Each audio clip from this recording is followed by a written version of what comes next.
The Alpha King just crowned another woman in front of the entire realm, while his true mate, the rightful Luna Queen, stands in the shadows carrying his secret heir. Tonight, Elena Varelli will either break or become something far more dangerous than a betrayed queen. Stay until the end to see how a woman they called Baron unleashes a storm that rewrites an empire.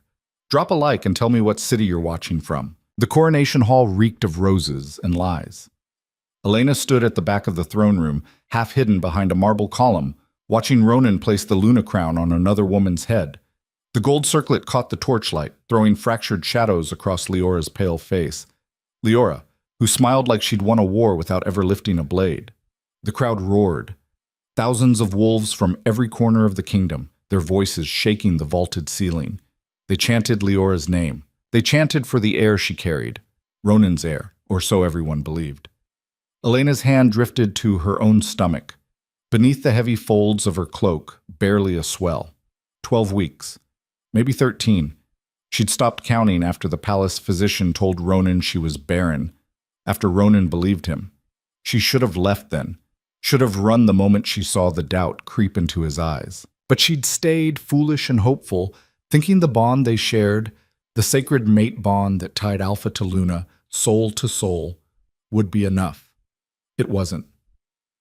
By the power vested in me as Alpha King, Ronan's voice boomed across the hall, deep and commanding, I declare Leora Ashford the Luna Queen of the Northern Territories, mother of my heir, my chosen mate. Chosen. The word was a knife between Elena's ribs. The crowd erupted again. Nobles in silk and fur pressed forward, bowing, pledging loyalty. Servants rushed to pour wine. Musicians struck up a triumphal march.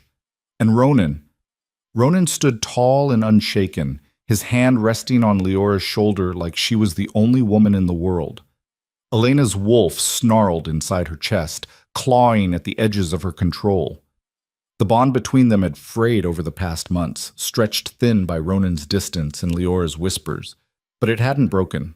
Not completely. She could still feel him, faint and cold, like an echo in a frozen cave. Did he feel her? Did he feel the way her heart was tearing itself apart? A hand touched her elbow. She flinched, spinning to find Kael, Ronan's head of security and one of the few wolves in the palace who still met her eyes. You shouldn't be here, he said quietly. His face was hard, scarred from decades of battle, but his voice held something close to pity. I'm still his mate. Elena's voice came out steadier than she expected. Legally, spiritually, the bond hasn't been severed. Yet. Kael glanced toward the dais where Ronan was accepting congratulations from the High Council. They're planning the ritual for tonight. Once the moon rises, it's done. You'll be nothing. Nothing. She'd been nothing for months. Ever since Leora arrived at court, glowing and demure, carrying what everyone said was impossible, a child from the king. Ronan's advisors had called it a miracle, a sign from the moon goddess herself. Elena had called it what it was, a trap. But no one listened to a barren queen. Tell me something, Kael. She kept her eyes on Ronan. Do you believe it? That Leora's child is his? Kael didn't answer right away. When he did, his voice was careful. I believe the king wants it to be true. That's not the same thing. No, it's not. Elena turned to leave, pulling her hood up to shadow her face. She'd seen enough. The coronation, the cheers, the way Ronan looked at Leora like she'd saved him from some terrible fate. It was all theater. A performance for a kingdom that needed an heir, needed stability, needed anything but the truth. Elena. She stopped. Kael stepped closer, lowering his voice to a whisper. If you're planning something, I'm not. Good. Because if you run, they'll hunt you. And if you stay... He hesitated. There's nothing left for you here. She knew that. She'd known it for weeks. Go home, Kael said. Stay in your chambers. Don't make this harder than it has to be. Home. As if she had one anymore. Elena nodded once and walked away, her boots silent on the polished stone. She moved through the palace like a ghost, invisible to the servants rushing past with trays of food and wine. No one looked at her. No one bowed. She was already forgotten. Her chambers were in the east wing, far from Ronan's quarters. They'd stopped sharing a bed 2 months ago. He'd said it was temporary, that he needed space to think. She'd known better. The door to her room was ajar. Elena froze, every instinct screaming. She pushed it open slowly. Inside, the room had been stripped. Her clothes, her books, the few personal belongings she'd brought from her home territory, gone. Even the curtains had been taken down, leaving the windows bare and cold. On the bed sat a single wooden box. She crossed the room and opened it. Inside was a folded letter, sealed with the royal crest, and a small vial of silver liquid. Wolfsbane extract.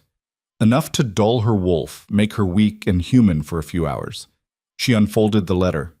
Elena, by order of the High Council and the will of the Alpha King, your title as Luna Queen is hereby revoked. You are to vacate the palace by dawn.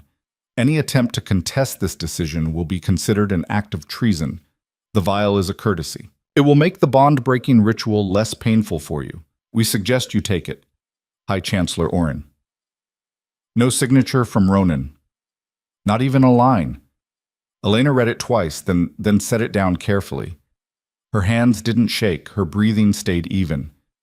She felt nothing.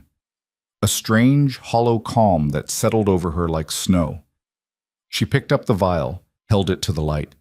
The liquid inside shimmered, toxic and beautiful. Then she threw it against the wall. Glass shattered. Wolfsbane splattered across the stone, hissing faintly where it touched the mortar. The smell was sharp, bitter, wrong. Elena turned and walked to the window. Outside, the palace grounds stretched toward the forest, dark and endless under the rising moon. She could see the outer gates, the guards stationed along the walls. They'd let her leave. She was no threat anymore, except she was. Her hand moved to her stomach again. The life growing inside her was strong, stronger than it should be at this stage. She could feel it, a steady pulse of power that didn't belong to her alone. This child was Alpha-born, royal blood, the true heir. And Ronan didn't know. A bitter smile touched her lips. Let him crown his false queen. Let him sever the bond and pretend Leora's child would save the kingdom. In a few months, when the truth came out, when Leora's bastard was born without the alpha mark, without the strength or the claim, Ronan would realize what he'd done. But by then, Elena would be gone. She pulled a leather satchel from beneath the bed, one of the few things they'd missed, and began packing. A change of clothes, a hunting knife, the small pouch of gold coins she'd been hiding since the whispers started. Not much, but enough to disappear. The bond-breaking ritual was set for midnight. She had 3 hours. The palace corridors twisted like a labyrinth, each turn darker than the last. Elena knew these halls better than anyone. She'd walked them for 3 years as Luna Queen, memorized every shortcut, every servant's passage, every shadow deep enough to hide in. Tonight, she used all of it. The celebration had spread through the main wings like wildfire. Everywhere she went, she heard laughter, music, the clink of glasses raised in toast. To Leora, to the heir, to the future of the Northern Territories. No one toasted the queen they were erasing. Elena slipped past a cluster of drunk nobles stumbling through the portrait gallery. One of them, Lord Vane, she thought, though she didn't care enough to check, was telling a joke about barren wolves and broken bloodlines. The others howled with laughter. She kept walking. In the servants' wing, the atmosphere was different, quieter. The staff moved with purpose, carrying trays, emptying chamber pots, whispering among themselves. A few glanced at Elena as she passed. Most looked away quickly, uncomfortable. One didn't. "My lady." The voice was soft, uncertain. A young maid, barely 16, with red hair and freckles. Her name was Mira. She'd been assigned to Elena's chambers when she first arrived at the palace. Elena stopped. "You shouldn't talk to me." "I know." Mira twisted her apron between her hands. I wanted to say I'm sorry about everything." "Don't be. You didn't do anything." Still, the girl's eyes were bright with tears. "It's not right. What they're doing to you, everyone knows it. Knowing and doing are different things." Mira nodded, biting her lip. Then she reached into her apron pocket and pulled out a small bundle wrapped in cloth. "Here, take this." Elena unwrapped it. Inside was a loaf of bread, a chunk of hard cheese, and a handful of dried berries. "Travel food. You're leaving, aren't you? Mira whispered. Tonight. Elena should have lied, should have protected the girl from any involvement. But something in Mira's face, the earnestness, the stubborn kindness, stopped her. Yes. Good. Mira wiped her eyes quickly. You deserve better than this place. Better than him. Elena's throat tightened. She folded the food back into the cloth and tucked it into her satchel. Thank you. Be safe, my lady. I'm not a lady anymore. You'll always be my queen. Before Elena could respond, Mira turned and hurried away, disappearing into the maze of corridors.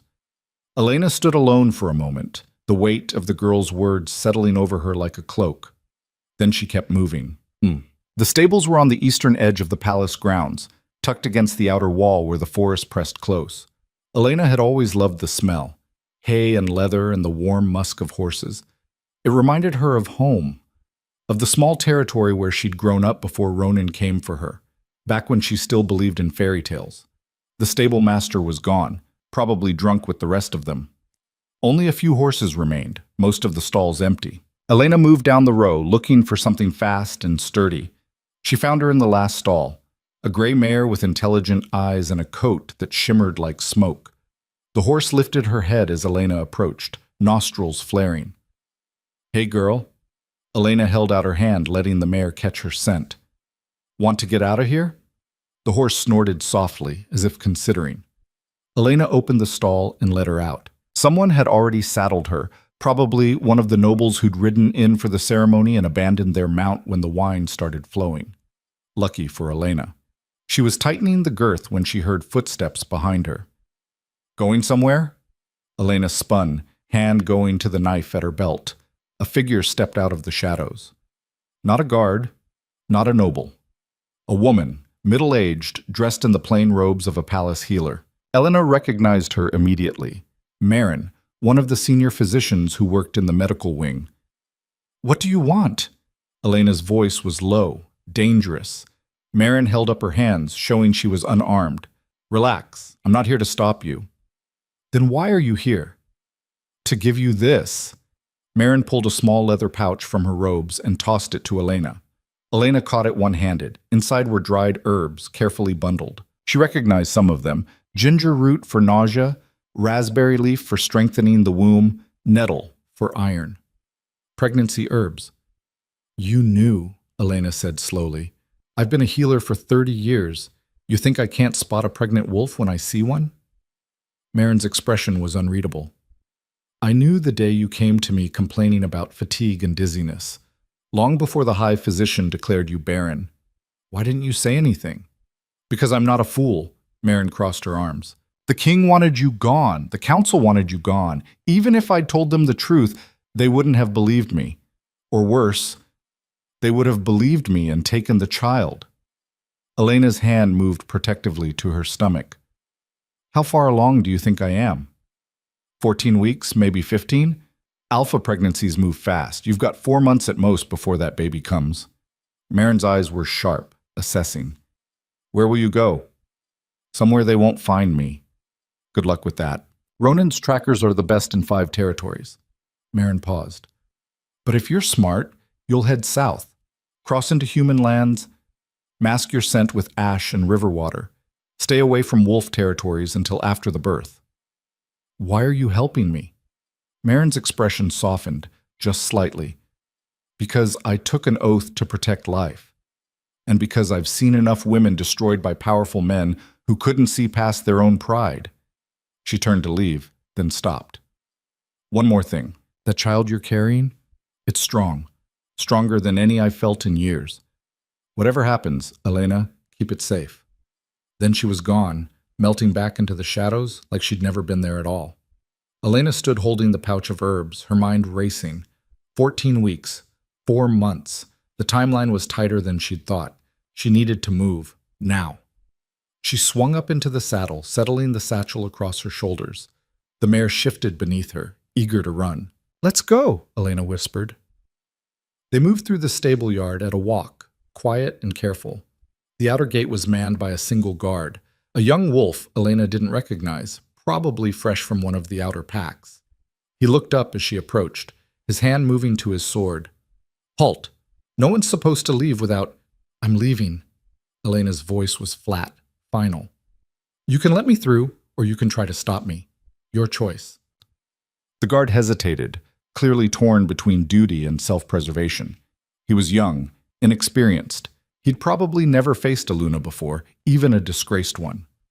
Elena let her wolf rise to the surface, just enough that her eyes flashed gold in the torchlight, just enough that the scent of alpha power rolled off her in waves.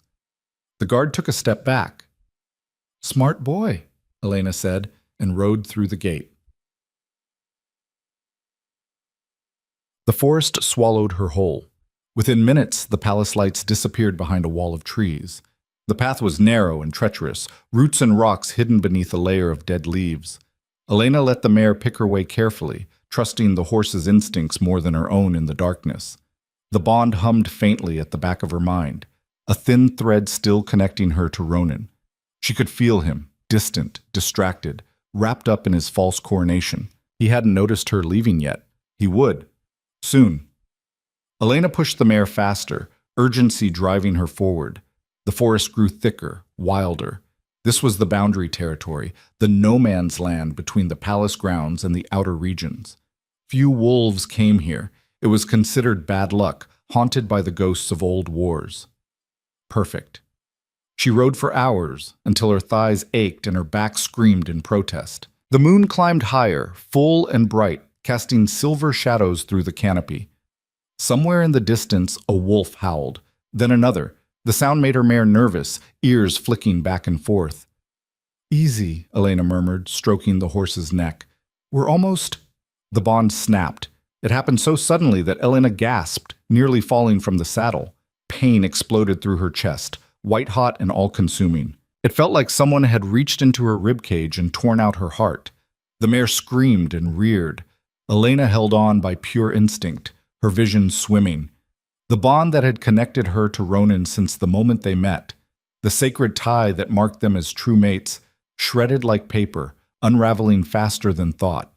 She felt him for one last second, confusion, surprise, something that might have been regret.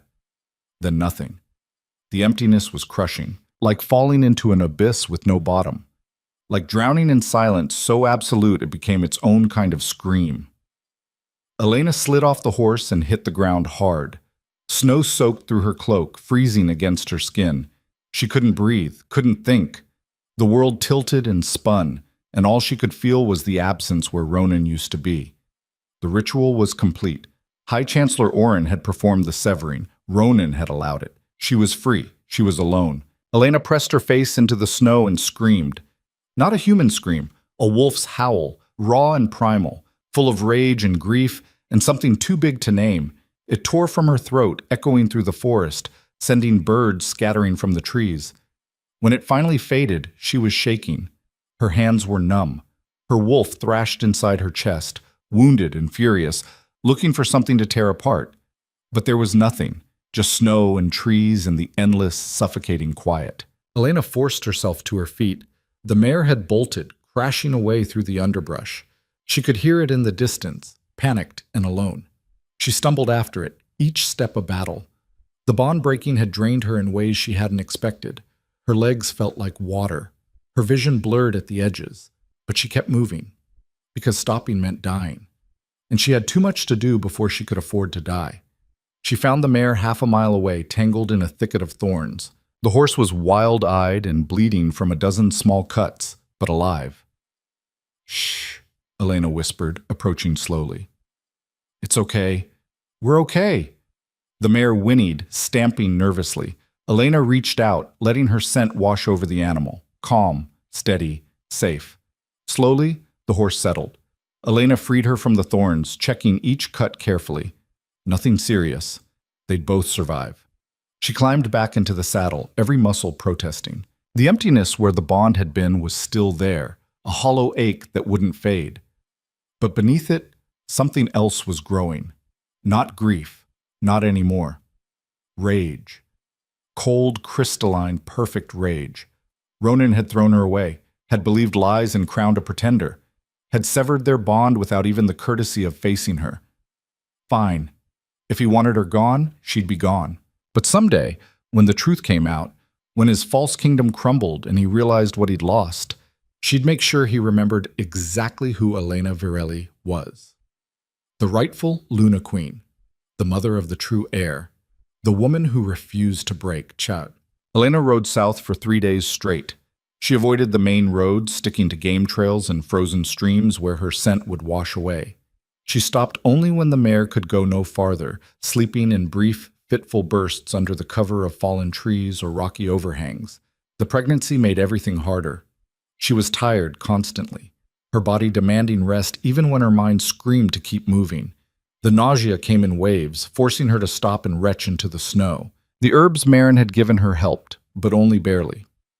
On the 4th day, she crossed into human territory. The change was subtle at first. The trees grew straighter, more orderly. The underbrush thinned. Then she saw the markers, wooden posts driven into the ground at regular intervals, carved with symbols that meant nothing to wolves but everything to humans. Property lines, borders, civilization. Elena's wolf recoiled instinctively. Human lands were dangerous for wolves, especially lone females. There were hunters, trappers, people who'd kill a shifter for the bounty without asking questions. But it was also the last place Ronan's trackers would look.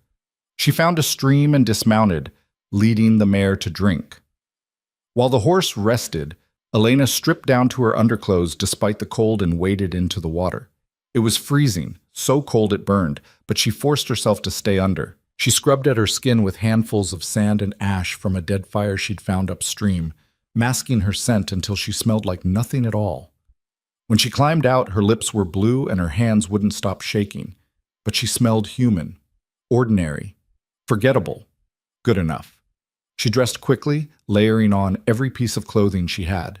The satchel felt lighter than it should. She was running out of food, out of coin, out of options, but she was still moving, still ahead of the hunters. That had to count for something. The town appeared at sunset. It was small, barely more than a crossroads. A handful of buildings clustered around a central square, smoke rising from chimneys, the smell of cooking meat drifting on the wind. Elena's stomach growled painfully. She couldn't remember the last time she'd eaten anything more substantial than dried berries and stale bread. She led the mare down the main street, drawing curious glances from the few people still outside. A woman hanging laundry, an old man smoking a pipe on his porch, a pair of children chasing a dog through the mud. Normal. Human. Safe.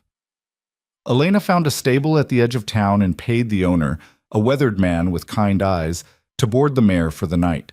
He gave her directions to the boarding house, and she walked the last few blocks alone. The boarding house was a narrow 3-story building with peeling paint and crooked shutters. A faded sign above the door read, "Mrs. Halloway's Rooms." Inside it smelled like cabbage and old wood. A heavy-set woman stood behind a scarred wooden counter, squinting at a ledger. "Help you?" She didn't look up. "I need a room." Elena's voice was hoarse from disuse. "Long-term, if you have it." "How long?" 4 months, maybe 5. The woman finally looked up, her eyes sharp and assessing. She took in Elena's appearance, the worn cloak, the bruised shadows under her eyes, the way she held herself like someone braced for a blow. "You in trouble, girl?" Elena met her gaze steadily. "No more than anyone else." Mrs. Halloway snorted. "That's not an answer." "It's the only one I've got." They stared at each other for a long moment. Then the woman shrugged and turned the ledger around. $2 silver a week, paid in advance, no men in the rooms, no noise after dark. You cause trouble, you're out. Understood? Understood. Elena counted out 8 silver coins, 4 weeks' rent. It left her with almost nothing, but she'd figure that out later. Mrs. Halloway handed her a key. "3rd floor, room 12. Breakfast is at dawn, dinner at dusk. Miss either meal? You don't eat." "Thank you." "Don't thank me yet. You've got the look of someone running from something that catches up with people eventually." Elena took the key and climbed the stairs, each step heavier than the last. By the time she reached the 3rd floor, she was exhausted, her legs trembling. Room 12 was barely bigger than a closet. A narrow bed, a washstand, a single window overlooking the street. But it was warm, and it was hers. Elena locked the door, dropped her satchel, and collapsed onto the bed. For the first time in days, she let herself cry. Not for Ronan, not for the bond, for herself. For the woman she'd been, naive enough to believe love and loyalty mattered, foolish enough to think she'd be safe. She cried until there was nothing left. Then she wiped her face, placed a hand on her stomach, and made a promise. "No one will ever make us feel worthless again," she whispered. "No one will ever throw us away. We're going to survive this, and when we're strong enough, we're going to make them remember what they tried to erase." The baby kicked in response, small, fierce, alive. Elena smiled through the tears. Let Ronan have his false queen. Let him pretend his kingdom was stable. The real storm was coming. And her name was Elena Varelli. The boarding house became a cage Elena decorated with silence. She took the name Claire Voss, paid her rent on time, kept her head down, worked when she could, mending clothes for the tailor 2 streets over, scrubbing floors at the tavern, anything that didn't require questions or references or proof of a past that didn't exist. The other tenants ignored her, which was exactly what she wanted. Mrs. Halloway watched her with suspicious eyes but said nothing as long as the silver kept coming. 3 weeks passed, then 4. Elena's belly grew rounder, harder to hide beneath the loose dresses she'd bought from the second-hand shop. She stopped taking jobs that required bending or lifting, started sleeping with the knife under her pillow and the window cracked open, always ready to run.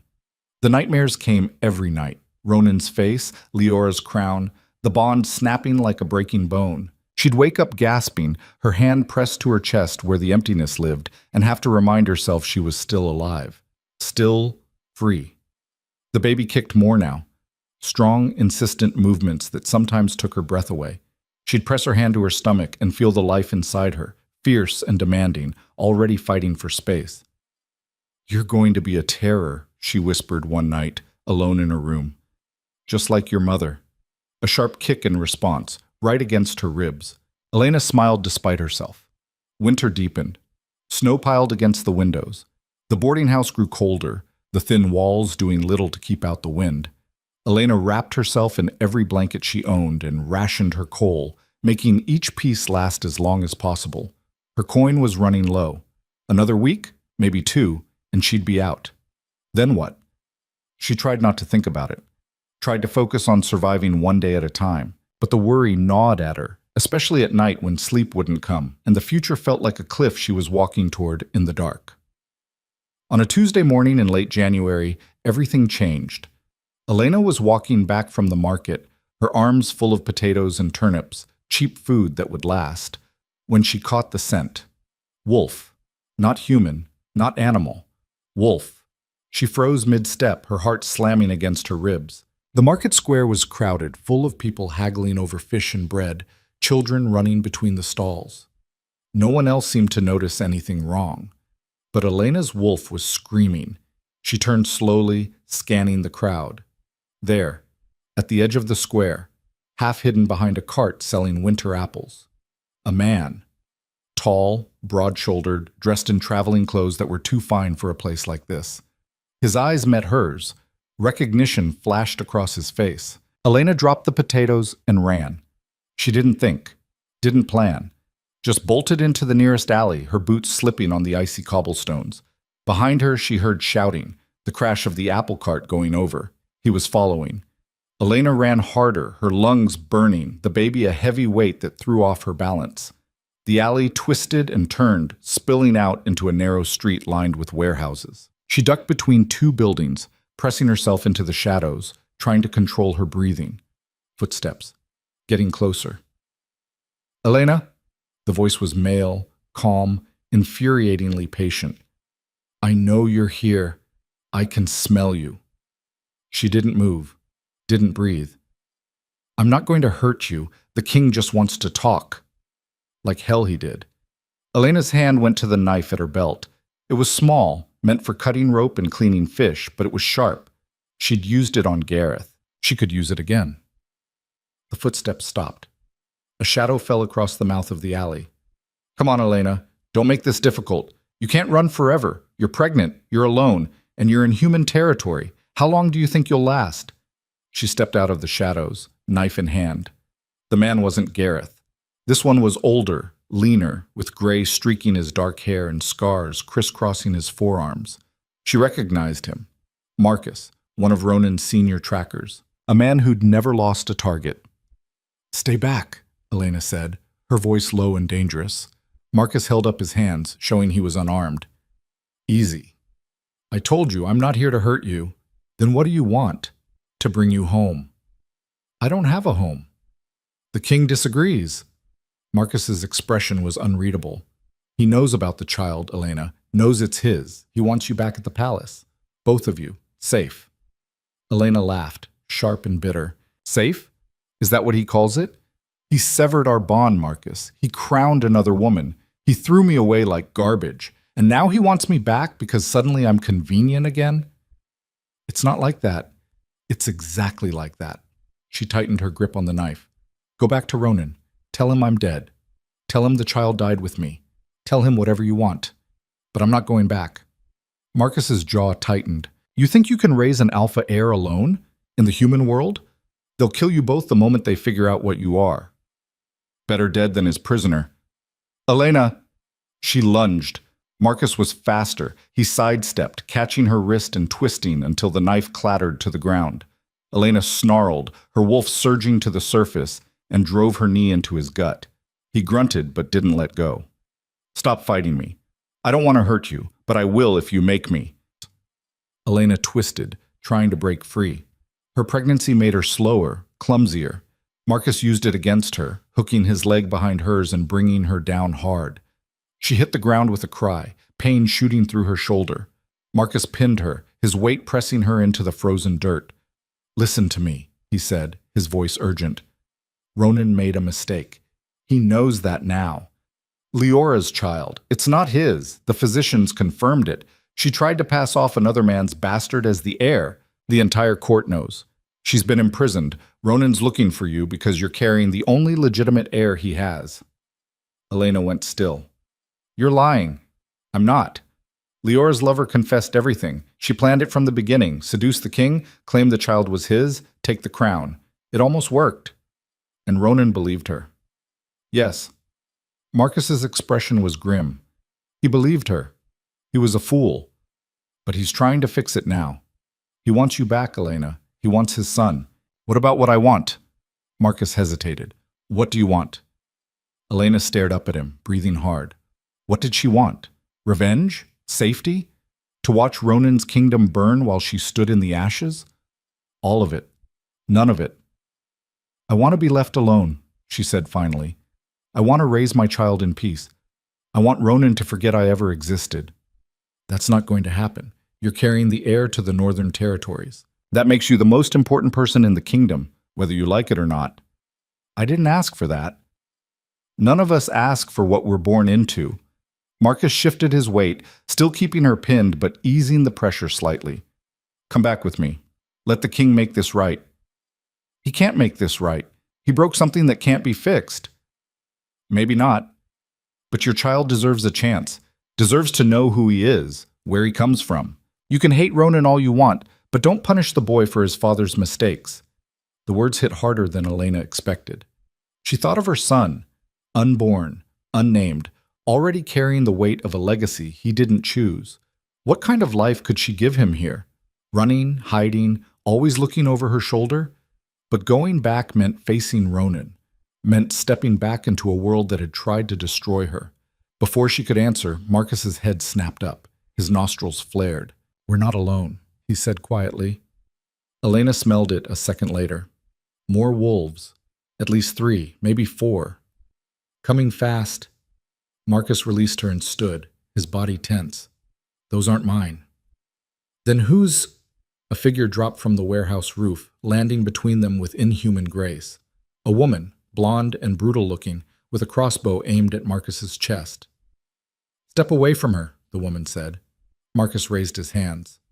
"Who are you?" "Someone who doesn't answer to your king." The woman's eyes flicked to Elena. "You, Elena Virelli?" Elena pushed herself up, her shoulder throbbing. "Who's asking?" "A friend. Or an enemy. Depends on what you say next." The woman kept the crossbow trained on Marcus. Word is Ronan Drax is hunting a pregnant Luna. Word is she's carrying the true heir and he wants her back to secure his throne. That you? Elena's mind raced. This wasn't one of Ronan's people. Wasn't palace guard or royal tracker. The accent was wrong, the stance too aggressive. This was someone from outside the kingdom. Someone with their own agenda. What do you want? Elena asked carefully. To make you an offer. The woman smiled, sharp and cold. My employer is interested in destabilizing Ronan's rule. A missing heir, a disgraced Luna, a kingdom in chaos, that's valuable. We can protect you, keep you hidden until the child is born. After that, she shrugged. After that, we negotiate. Negotiate what? The boy's future, Ronan's downfall, a new order in the Northern Territories. The woman's smile widened. Interested? Marcus moved, fast as lightning. He grabbed for the crossbow, twisting it out of the woman's hands and slamming her into the wall. Elena, run! 2 more figures appeared at the mouth of the alley. Male, armed with silver blades. Mercenaries, Elena realized. Wolf hunters. The woman Marcus had pinned drove her elbow into his throat. He staggered back, choking, and she kicked him in the chest hard enough to crack ribs.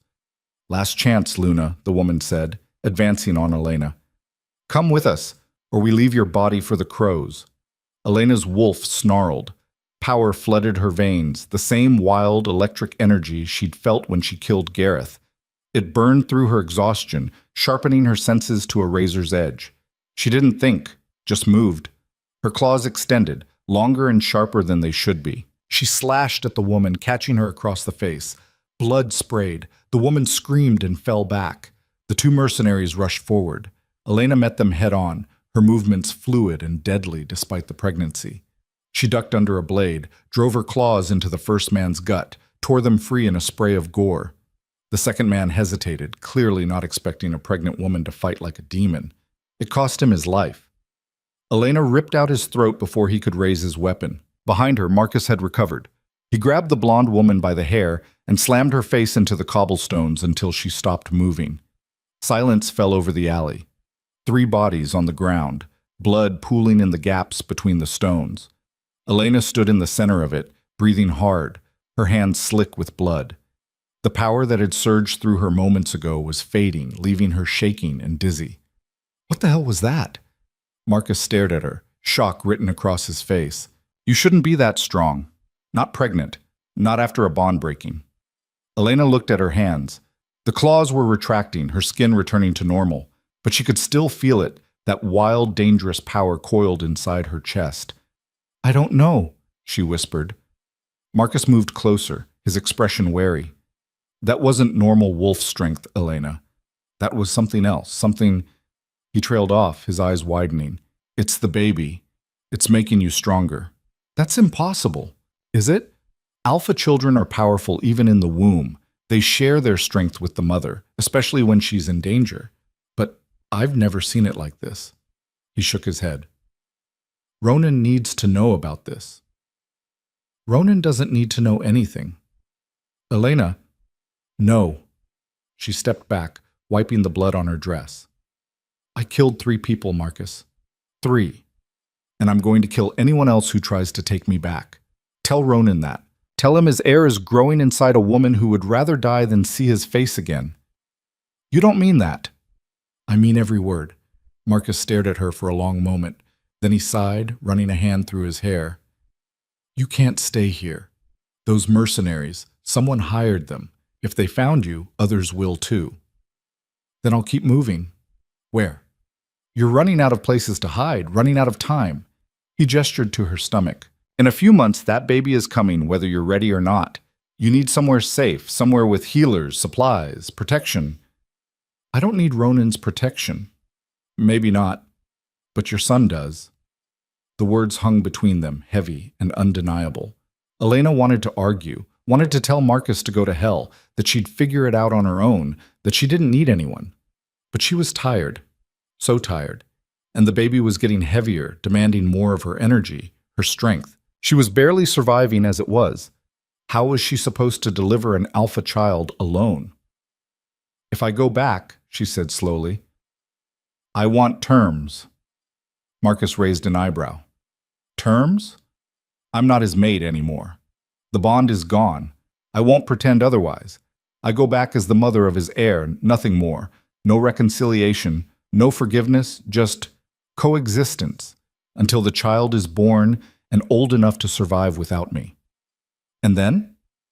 Then I leave. For good. Marcus considered this. Ronan won't agree to that. Then Ronan doesn't get his heir. You'd keep the boy from his father? From his birthright? Elena's smile was sharp and cold. Watch me. They locked eyes. Marcus was the first to look away. I'll take your terms to the king, he said finally, but I can't promise he'll accept them. He's not himself lately. The situation with Lyora, the council questioning his judgment, half the kingdom thinking he's weak, it's broken something in him. Good, Elena said flatly. Now he knows how it feels. Marcus opened his mouth to respond, but footsteps echoed at the end of the alley. More people coming. The fight had drawn attention. We need to move, Marcus said. Now, before the town guard shows up and starts asking questions. Elena glanced at the bodies one last time. 3 lives she'd taken without hesitation, without remorse. What was she becoming? She didn't have time to answer. Marcus grabbed her arm, pulling her toward the back of the alley where a narrow passage led between the warehouses. They ran. They made it to the edge of town before Elena collapsed. Her legs gave out without warning, sending her crashing to her knees in the snow. The adrenaline that had carried her through the fight was gone, leaving nothing but exhaustion and pain. Elena. Marcus crouched beside her. Can you stand? Give me a minute. We don't have a minute. Those mercenaries have friends. They'll be looking for us. Then leave me. Elena's voice was barely a whisper. Take the message to Ronan and go. I'm not leaving you. Why not? I'm nothing to you. Nothing to him. Marcus was quiet for a moment. When he spoke, his voice was gentler than she expected. You're the mother of the future king. That makes you everything. Elena laughed bitterly. Funny. 3 months ago, I was barren and worthless. Now I'm everything. How quickly things change. Ronan was wrong about a lot of things. That doesn't fix what he broke. No, it doesn't. Marcus helped her to her feet, supporting her weight. But maybe it's a start. They walked to the edge of the forest where Marcus had left his horse, a massive black stallion that snorted and stamped when it caught Elena's scent. Easy, Shadow. Marcus stroked the horse's neck. She's a friend. Are we? Elena asked. Friends? Marcus didn't answer. He helped her into the saddle, then swung up behind her. Hold on! They rode hard into the forest, leaving the town and its bodies behind.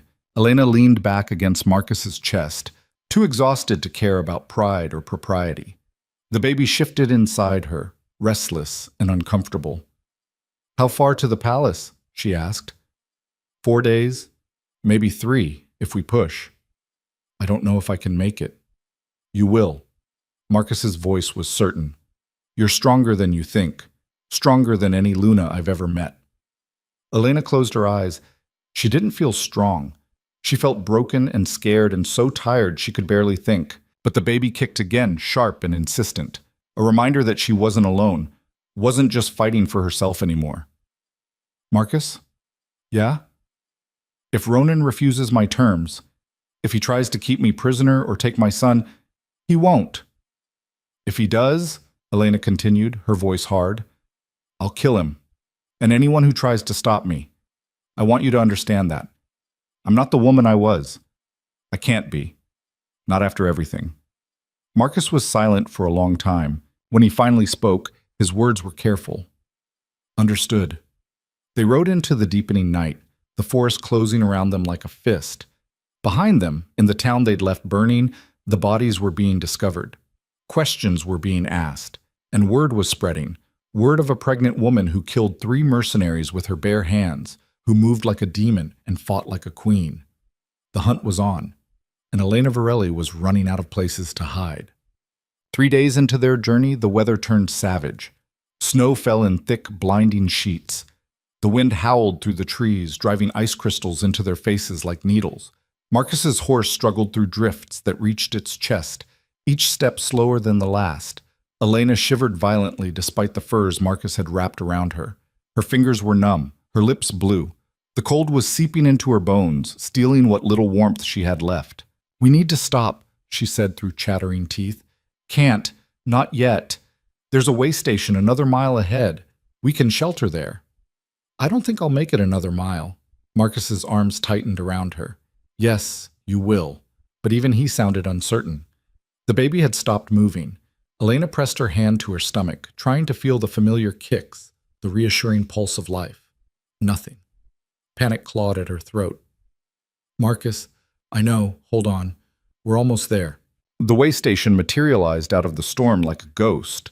A small stone building half buried in snow, windows dark, door hanging crooked on its hinges. Abandoned, but it would have to do. Marcus dismounted and pulled Elena down after him. Her legs buckled. He caught her, half carrying her to the door. Inside was barely warmer than outside. The roof had holes. Snow piled in the corners, but there was a fireplace and old dry wood stacked against the wall. Marcus set Elena down near the hearth and went to work building a fire. His hands moved with practiced efficiency, kindling, sparks, careful breaths until flames caught and spread. Warmth began to fill the small space. Elena held her hands toward the fire, but she couldn't stop shaking. "The baby," she whispered. "He's not moving." Marcus crouched beside her, placing his hand on her stomach. His expression grew focused, listening. "He's there," he said after a moment. "Heartbeat strong. He's just conserved, protecting himself from the cold." "Are you sure?" "I'm sure." Marcus met her eyes. "He's a fighter, like his mother." Elena wanted to believe him, wanted to feel the baby kick, to have proof he was okay. But there was only silence. Marcus stripped off his wet cloak and wrapped it around Elena, then added his own body heat, pulling her against his chest. Body warmth, fastest way to bring your temperature up. She was too cold to argue, too scared. They sat like that for hours, the fire crackling, the storm raging outside. Elena drifted in and out of consciousness, her thoughts fragmenting. She dreamed of Ronan, not the man who'd crowned Leora, but the man she'd fallen in love with, strong and certain, his eyes warm when he looked at her, his hands gentle when they touched. A lie. It had all been a lie. When she woke, the storm had quieted. Gray dawn light filtered through the holes in the roof. Marcus was still holding her, his breathing slow and steady. Elena shifted, testing her limbs. Warmer. She could feel her fingers and toes again. And there, a small flutter in her belly. The baby, moving again, alive. Relief flooded through her so intensely it brought tears to her eyes. "He's okay," she whispered. Marcus stirred. "Told you. Fighters." They left the way station an hour later, back into the cold but moving forward. Always forward. One more day to the palace. One more day until Elena faced the man who'd destroyed her. One more day until everything changed. Again. The palace rose from the frozen landscape like a monument to broken promises. Elena saw it first through a break in the trees. White stone towers against a gray sky, banners snapping in the wind, smoke rising from 1,000 chimneys. It looked exactly as she remembered, cold, beautiful, merciless. Her hands tightened on the saddle horn. "We don't have to do this," Marcus said quietly. "I can take you somewhere else. Somewhere safe." "There is nowhere safe." Elena's voice was flat. "Not for me. Not anymore." They rode through the outer gates just as the sun began to set. Guards lined the walls, their faces hard and watchful. Word had spread about her return. She could see it in the way they stared, the whispers that followed in their wake. The disgraced queen, back from the dead, carrying the king's bastard. Or was it his heir? The palace courtyard was crowded with nobles and servants, all pretending not to watch as Marcus helped Elena down from the horse. Her legs nearly gave out, but she forced herself to stand straight, head high, refusing to show weakness. A figure emerged from the main entrance. Kael, his scarred face unreadable. "So it's true," he said, his eyes moving to Elena's swollen belly. "You're alive." "Disappointed?" Elena met his gaze steadily. "Surprised." Kael glanced at Marcus. "The king wants to see her. Now." "She needs rest," Marcus said. "Food. A healer. The king wants to see her now. Kale's tone left no room for argument. Elena touched Marcus's arm. It's fine. Let's get this over with. They followed Kyle through corridors Elena had once walked freely, now flanked by guards like a prisoner. The whispers grew louder. Servants ducked into doorways. Nobles turned to stare. She kept her expression blank, her steps steady. Let them look. Let them judge. She was done caring what they thought. Ronan's private study was in the West Tower, overlooking the training grounds. Kyle stopped at the door. He's alone, he said to Marcus. You wait here. I'm not leaving her. You'll wait here. Kale's hand moved to his sword. Or you'll leave the palace entirely. Your choice. Marcus looked at Elena. She nodded slightly. He stepped back, jaw tight with frustration. Kale opened the door. Good luck. Elena walked in alone. The study was exactly as she remembered. Shelves crammed with books and maps, a massive desk covered in papers, weapons mounted on the walls. And standing by the window, silhouetted against the dying light, was Ronan. He turned as she entered. 3 months. It had only been 3 months since the bond breaking, but he looked years older. His face was harder, leaner. Dark circles shadowed his eyes. His hair was longer, unkempt. He looked like a man who hadn't slept in weeks. Elena. Her name came out rough, like it hurt to say. She didn't respond, just stood there, one hand resting on her belly, waiting. Ronan's eyes dropped to her stomach. Something flickered across his face, shock, pain, hope. He took a step forward, then stopped himself. Is it mine? The question was barely a whisper. Does it matter? Yes. His voice broke on the word. It matters. Elena laughed, cold and sharp. Now it matters. 3 months ago, when I was barren and inconvenient, it didn't matter at all. But now that Leora's child turned out to be a lie, suddenly you care. I made a mistake. You made a choice. And choices have consequences. Ronan flinched like she'd struck him. I know what I did, what I threw away. If I could take it back, you can't. Elena's voice was hard as stone. The bond is broken. What we had is dead. You made sure of that. Then why did you come back? Because Marcus gave me 2 options. Come back, or spend the rest of my life running from mercenaries and hunters. I chose survival. Not you. Never you. Ronan moved to his desk, bracing his hands on the edge like he needed the support. The child. Is it healthy? He's strong, growing fast. Too fast, probably. He? Ronan's head snapped up. A son? Yes. Elena's hand pressed protectively against her stomach. Your heir. The one you wanted so badly you were willing to destroy everything to get. I didn't know you were pregnant. If I had... You would have what? Kept me around as a broodmare? Pretended to care while you still kept Leora warming your bed? Leora is in the dungeons. Ronan's voice turned cold. Awaiting trial for treason. Her lover confessed everything. The deception, the fake pregnancy, the plan to take the throne. She'll be executed within the week. Good. Is that all you have to say? Elena shrugged. She tried to steal your crown. She deserves what she gets, but that doesn't change what you did. You believed her. You chose her. You threw me away like I was nothing. I thought... Ronan's voice cracked. The physician said you were barren, that you could never give me an heir. And then Leora appeared, carrying what they swore was mine, and the council was pushing for stability. And I thought, you thought wrong. Elena cut him off. And now we're both paying the price. Silence fell between them, thick and suffocating. Ronan was the first to break it. What do you want, Elena? Name it. Anything. I want the bond back. The words came out before she could stop them. I want the last 3 months erased. I want to go back to before Leora, before the doubts, before you looked at me like I was worthless. But I can't have any of that. So instead, I want terms. Terms? I stay until the child is born and strong enough to survive without me. You give me rooms in the East Wing, far from yours.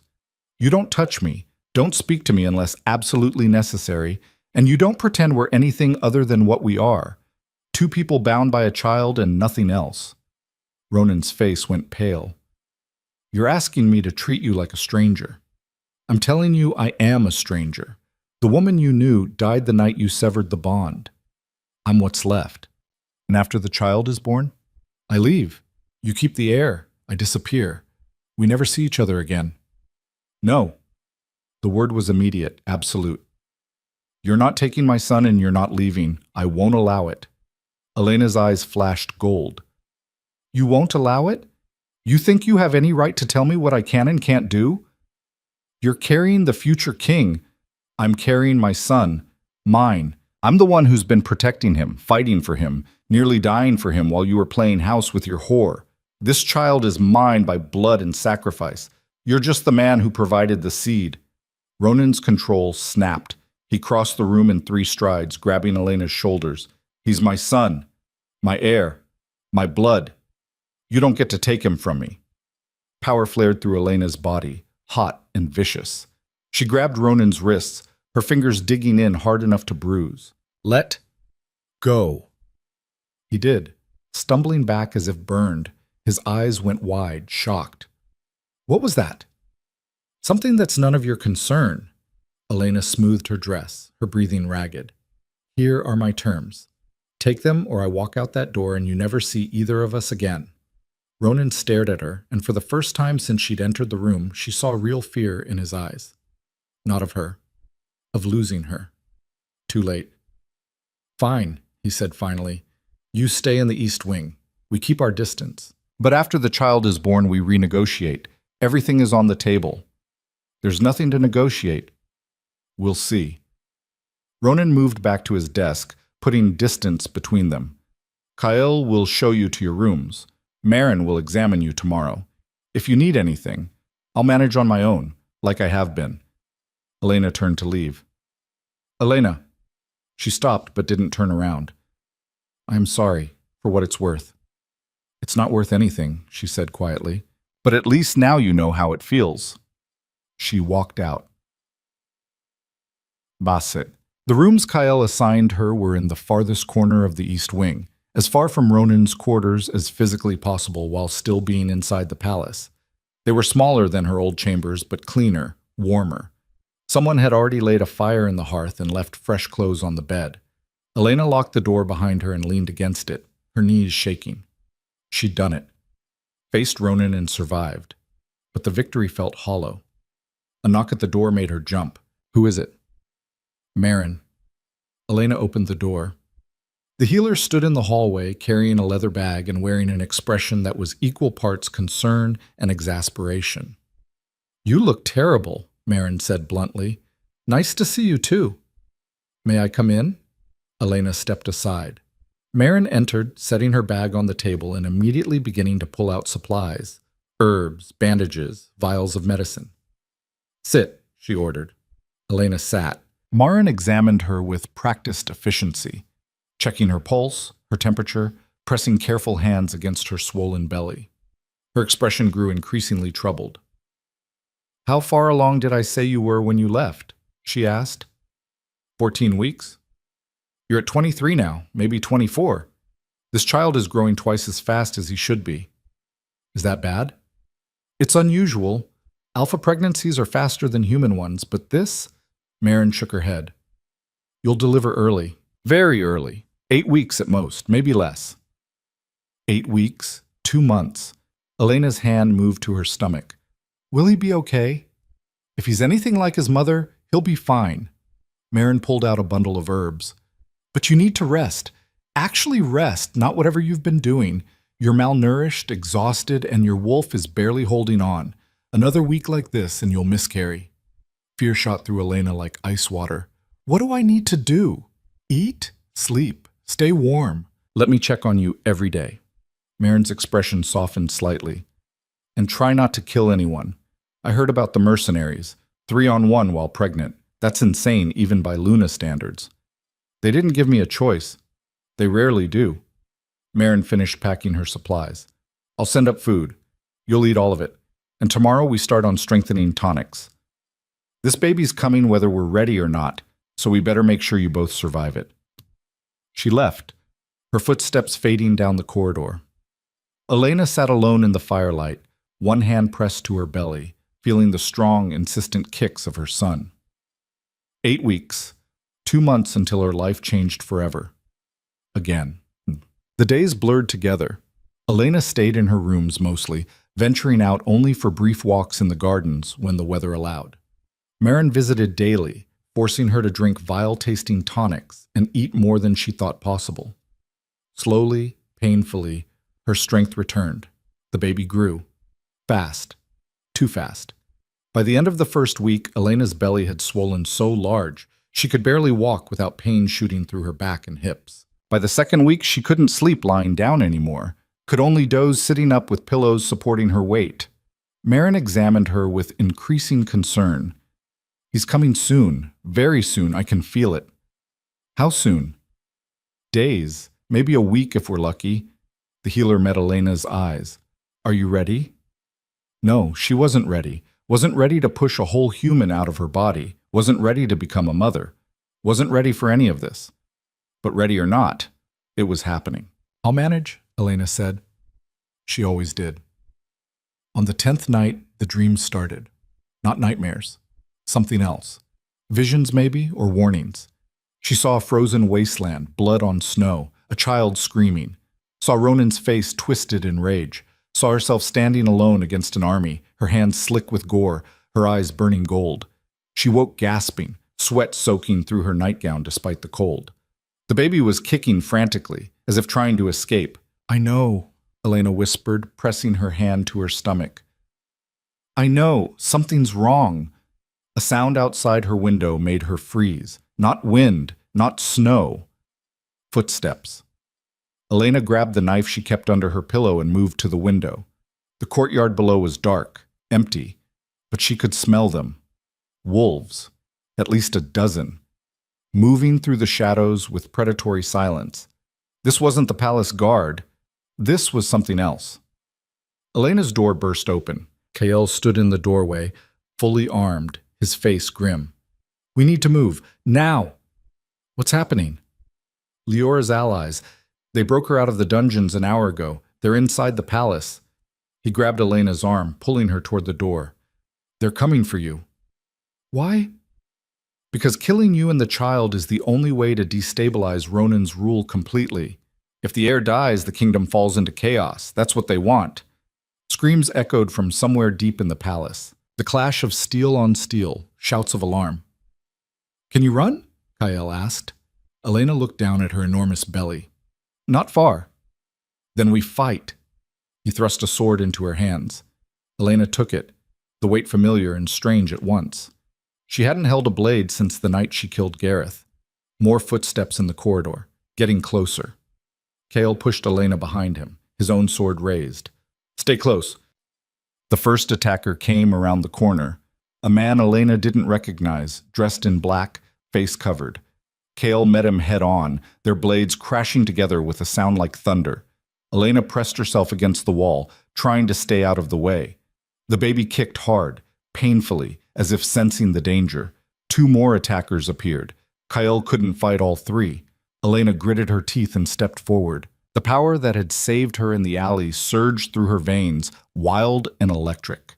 She moved without thinking, her blade finding the gap in the first man's armor, driving deep into his chest. He went down gurgling. The second man turned to face her, shock written across what little of his face she could see. "Pregnant bitches don't fight," he snarled. "This one does." Elena ripped her sword free and swung. He blocked, but barely. She pressed the attack, her movements fluid despite her size. The power made her faster, stronger, compensated for the pregnancy's awkwardness. She drove him back, until his heel caught on the body of his fallen comrade. He stumbled. Elena's blade found his throat. Kael finished his opponent and turned to her, breathing hard. "Where did you learn to fight like that?" "I didn't." Elena stared at her hands, slick with blood. "It's the baby. He's making me—" An explosion rocked the palace. The floor shook. Stone dust rained from the ceiling. "They're destroying the palace," Kael said. "We need to get you out. Now." They ran, through corridors filled with smoke and screaming, past bodies, guards, servants, attackers. The palace was burning, chaos everywhere. Elena's legs burned, her belly felt like it was tearing apart from the inside. But she kept moving. They reached the stables. Most of the horses were gone, stolen, or freed in the chaos. Only a few remained, wild-eyed and terrified. Kyle grabbed the nearest one, a black mare, and boosted Elena into the saddle. "Ride north, into the mountains. There's an old fortress, abandoned. You'll be safe there until—" "What about Ronan?" "The king can take care of himself." Kale slapped the horse's rump. "Go!" The mare bolted. Elena held on with everything she had, her world narrowing to the pounding of hooves and the cold wind in her face. Behind her the palace burned, orange flames licking at the night sky. She rode into the forest, into the dark, away from everything she'd ever known. The contraction started an hour later. At first Elena thought it was just pain from riding, but then it came again, a crushing, squeezing sensation that wrapped around her entire belly and stole her breath. No, not yet, not now. But her body didn't care about timing or safety or readiness. The baby was coming. Elena pulled the horse to a stop, barely managing to dismount before another contraction hit. She cried out, doubling over, her hands clutching her stomach. Snow began to fall, thick, heavy flakes that blurred the world to white. She needed shelter, needed help. There was nothing. Just trees and snow and the howling wind. Another contraction, stronger this time. Elena stumbled forward looking for anything, a cave, an overhang, somewhere out of the storm. She found nothing.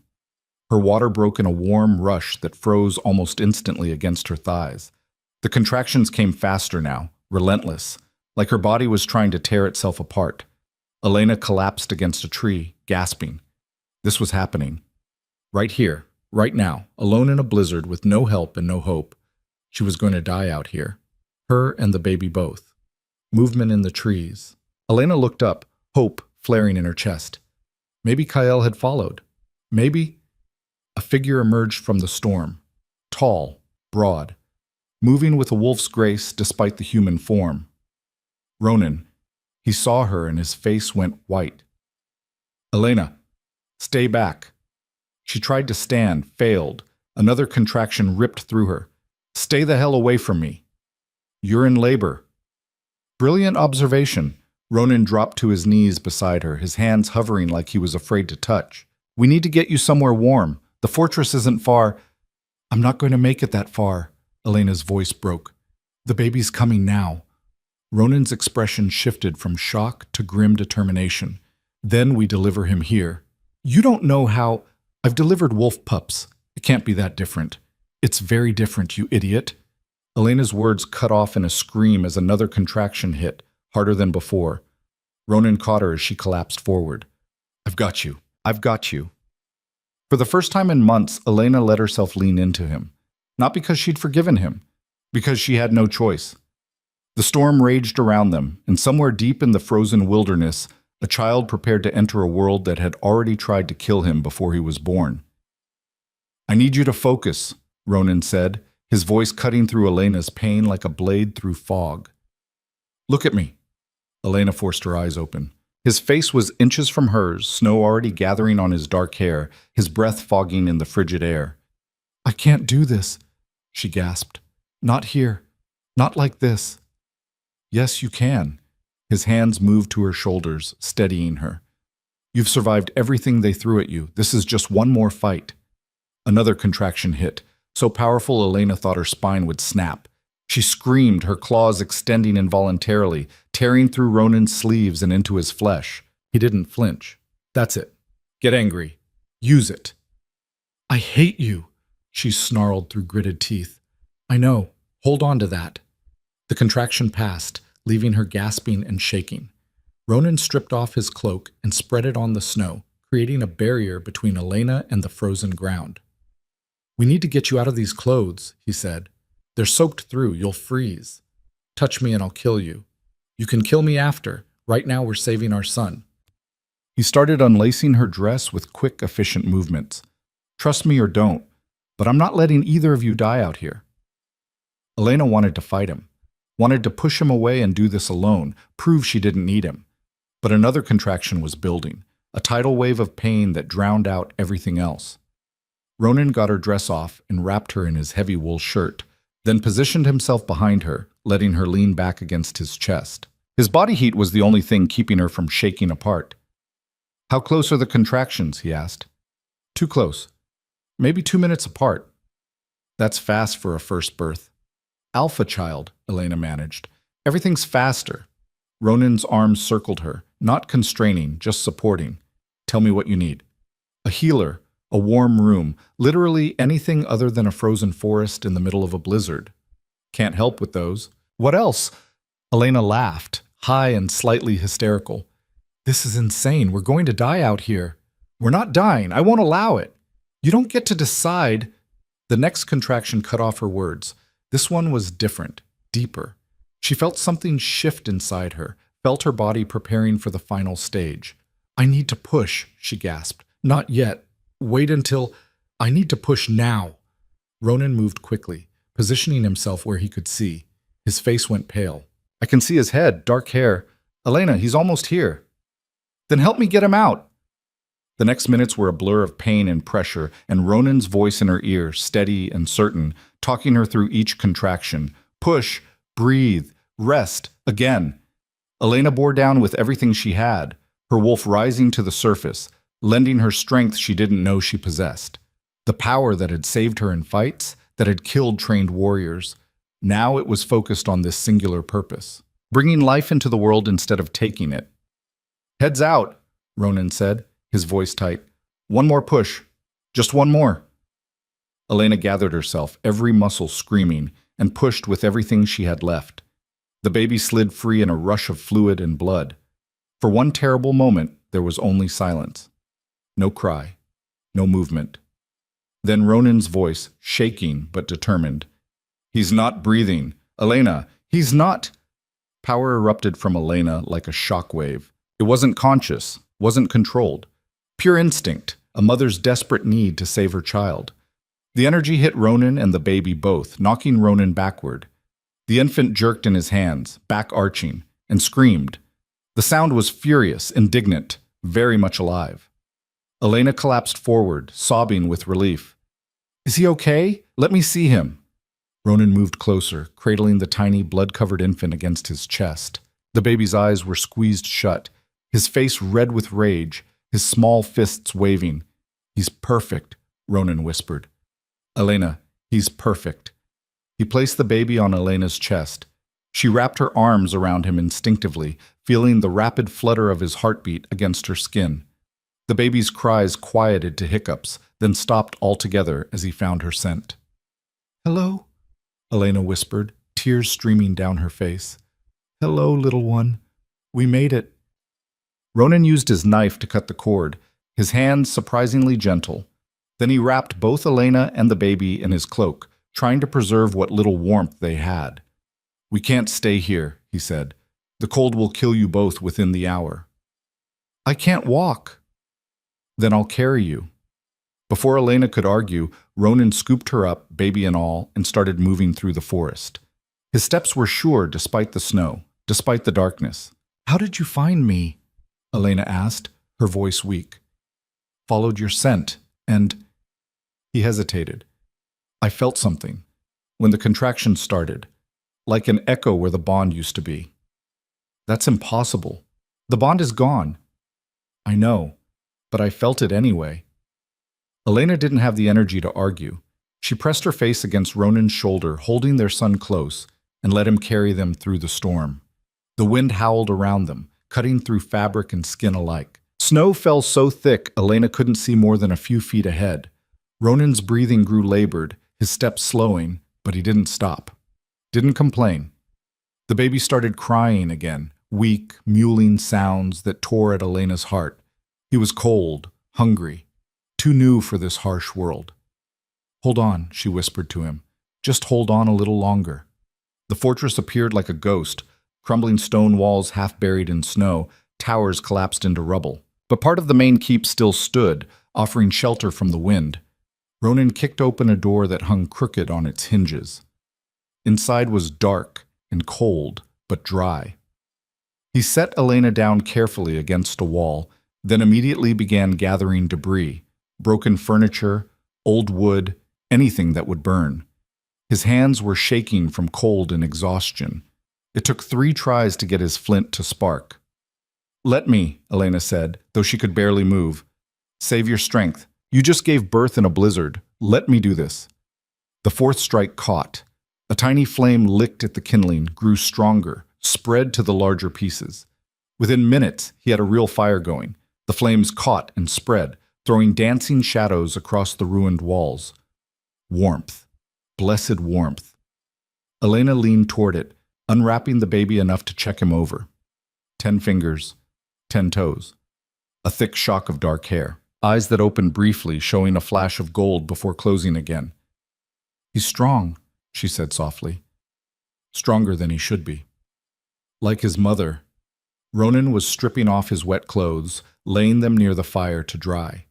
He was left in his undershirt and trousers, blood and afterbirth staining both. Elena looked away. Even now, even after everything, seeing him half-dressed made something twist in her chest. Muscle memory from when they'd been happy, when she'd trusted him. "Thank you," she said quietly, "for finding us, for helping." Ronan settled on the opposite side of the fire. "You don't need to thank me. He's my son too." "Is he?" The words came out sharper than she intended. "You wanted to throw me away when you thought I couldn't give you an heir. Now that I have, suddenly you care?" "I've always cared." "You have a terrible way of showing it." Ronan stared into the flames. "I was afraid. Of losing the kingdom, of the council turning on me, of being seen as weak. Leora offered me an easy solution, an heir without the complications. I took it because I was a coward." "And what are you now?" "Still a coward, but trying to be better." He looked up, meeting her eyes. "I know I can't undo what I did. Can't repair the bond or take back the hurt. But I can be here now. I can fight for you both, if you'll let me." Elena wanted to tell him no, wanted to push him away, keep her walls up, protect herself from more pain. But she was so tired of fighting alone. "One day at a time," she said finally. "That's all I can promise.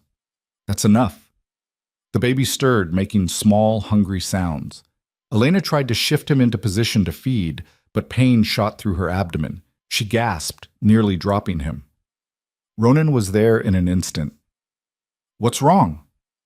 "Nothing. Just sore. Everything hurts. Let me help." He positioned the baby carefully, supporting his head while Elena got him latched.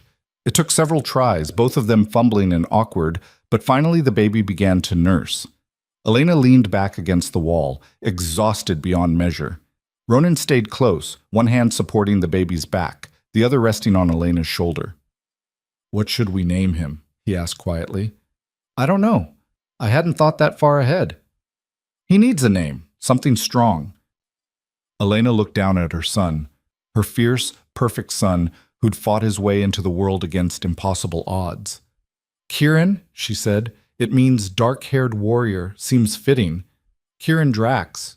Ronan tested the name, the true heir to the Northern Territories. "Just Kieran. Let him choose his own titles when he's old enough." They sat in silence, watching the baby nurse, the fire crackling, the storm raging outside. For the first time in months, Elena felt something close to peace. It didn't last. The sound of approaching footsteps jolted them both alert. Multiple sets. Moving fast. Ronan was on his feet instantly, sword in hand. "Stay down. Keep Kieran quiet." Elena pressed the baby close, covering his mouth gently. He'd stopped nursing and was blinking sleepily, unaware of the danger. The footsteps stopped just outside. Voices murmured, too low to make out words. Then the door crashed inward. 5 figures entered, weapons drawn. 4 men and a woman, all dressed in black, faces covered. The same attackers from the palace. The woman in front pulled down her mask. It was Leora. She looked terrible, bruised and bloody, her dress torn, her eyes wild, but very much alive. "Well," she said, her voice dripping venom. "Isn't this touching? The disgraced queen and her bastard hiding in the ruins like rats." "He's not a bastard," Ronan said coldly. "He's my legitimate heir, which is more than anyone can say about the parasite you tried to pass off as mine." Leora's face twisted with rage. "My son would have been king.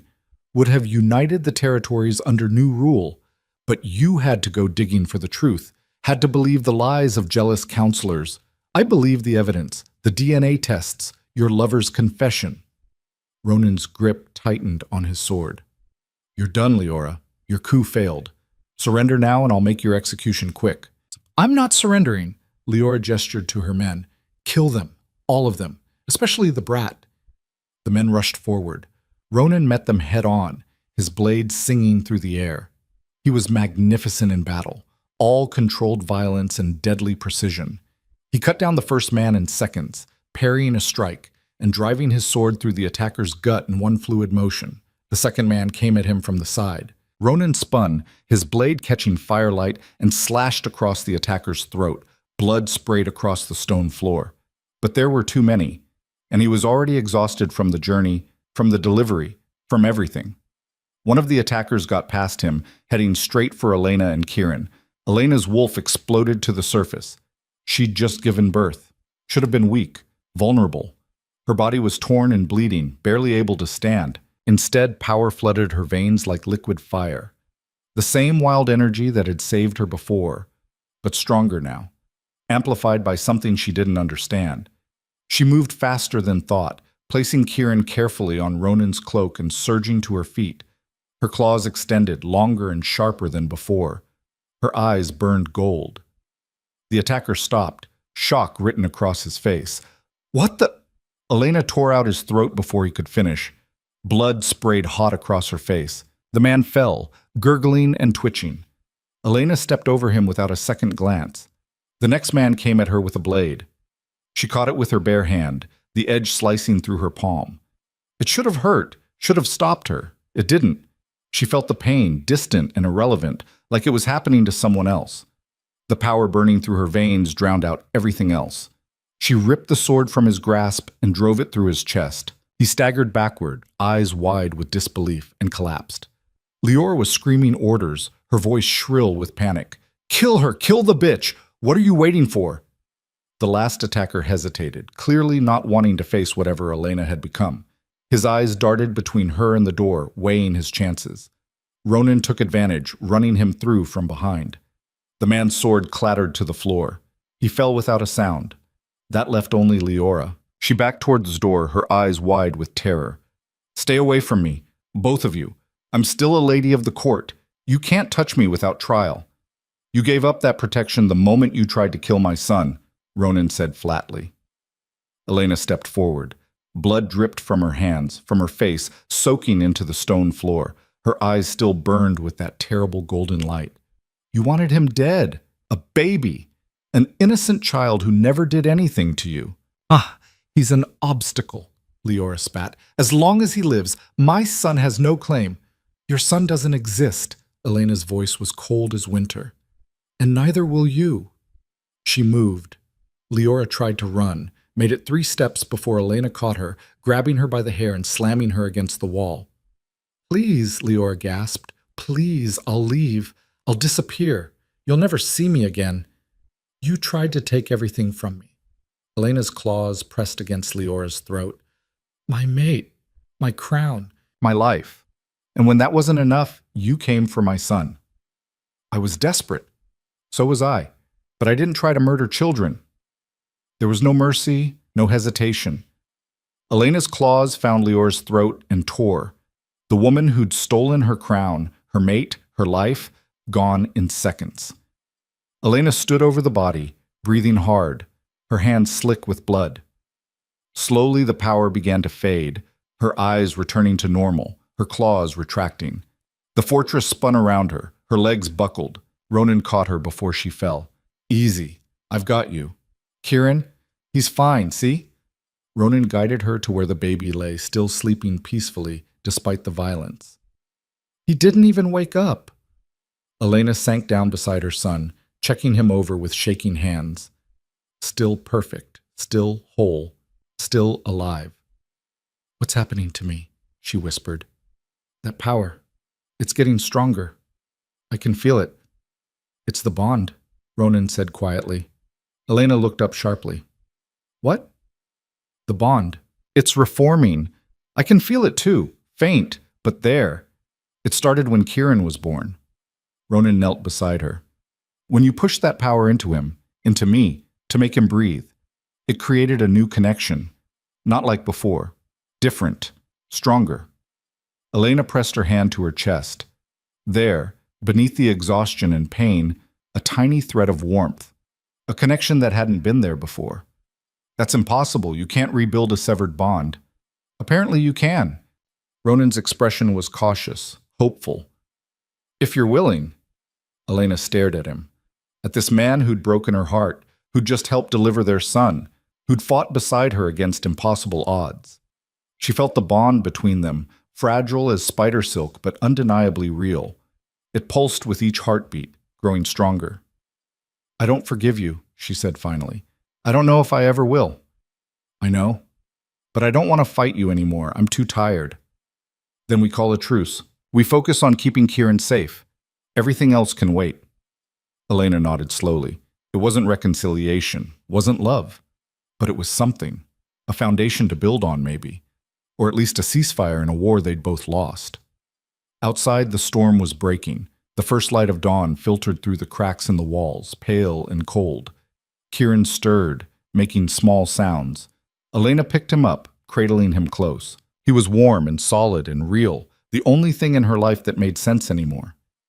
We should go back, Ronan said. The palace, what's left of it. The people need to see their heir, need to know the line continues.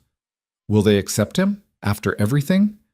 They'll have to. He's got my blood, your strength. And he was born in the middle of a blizzard after his mother killed 5 assassins while barely conscious. Ronan smiled slightly. I think he's proven his worth already. Elena looked down at Kieran. His eyes were open now, staring up at her with that intense, focused gaze newborns sometimes had, as if he understood everything being said. You hear that? She whispered. You're already a legend and you're only a few hours old, no pressure. The baby made a small sound that might have been agreement or gas. Hard to tell. Ronan helped Elena to her feet, supporting her weight. She was weak, shaky, blood still dripping from the wounds on her hands. But alive. They were all alive. Against every odd, against every attempt to destroy them, they'd survived. We need to clean up first, Elena said, looking at the bodies scattered across the floor.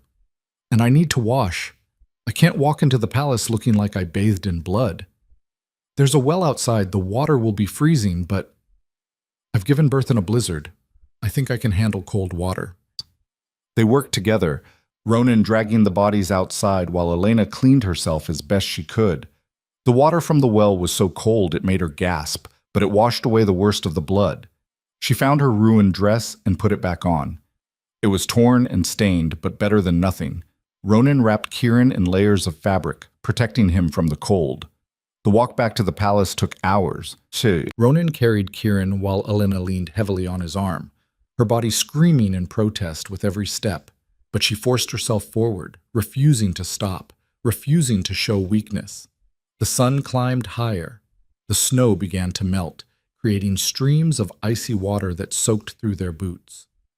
Tell me about the attack, Elena said, needing the distraction from the pain. How bad was it? Bad enough. They had inside help, guards, servants, even a few nobles. Leora's network was deeper than we thought. Ronan's jaw tightened. They killed dozens, burned the West Wing, nearly got to the treasury. And Kyle stopped them? Kyle and the loyal guards. It was close. If they'd waited another hour, if we hadn't returned when we did. He didn't finish the thought. They walked in silence for a while. Then Elena asked the question that had been burning in her mind.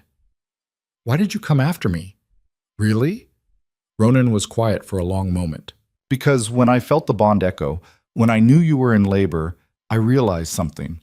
I've made a lot of mistakes in my life, hurt a lot of people.